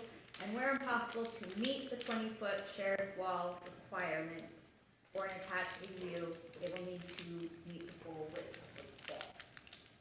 Yeah. What you're wanting to say. Yeah, I think that works. Have a motion, we have a second? All in Yes, favor? we did. Just a second. Yes, he has seconded. In favor? Aye. Unanimous. Okay. We got it, 30 seconds. Good work. Thank you. Yeah. Great work, staff. Wow. Yeah. That's a lot. We're doing a lot more of this in the future with full staff. We're getting trained up and settled in, and a lot of coding that needs to be done. It's coming. How's our next meeting look, Angie? Pretty light, actually, just the rezone and the extension. But we will have that, Oh, Geneva Rock coming. Geneva One, bag. one other request besides the caffeine, could we get the Air conditioning? HVAC unit to it going to extended hours? Angie's working on that. Lane, awesome job. Good job. That was a tough meeting. Well, I appreciate your help too, but I don't recognize we need to move this. Chair, we adjourn.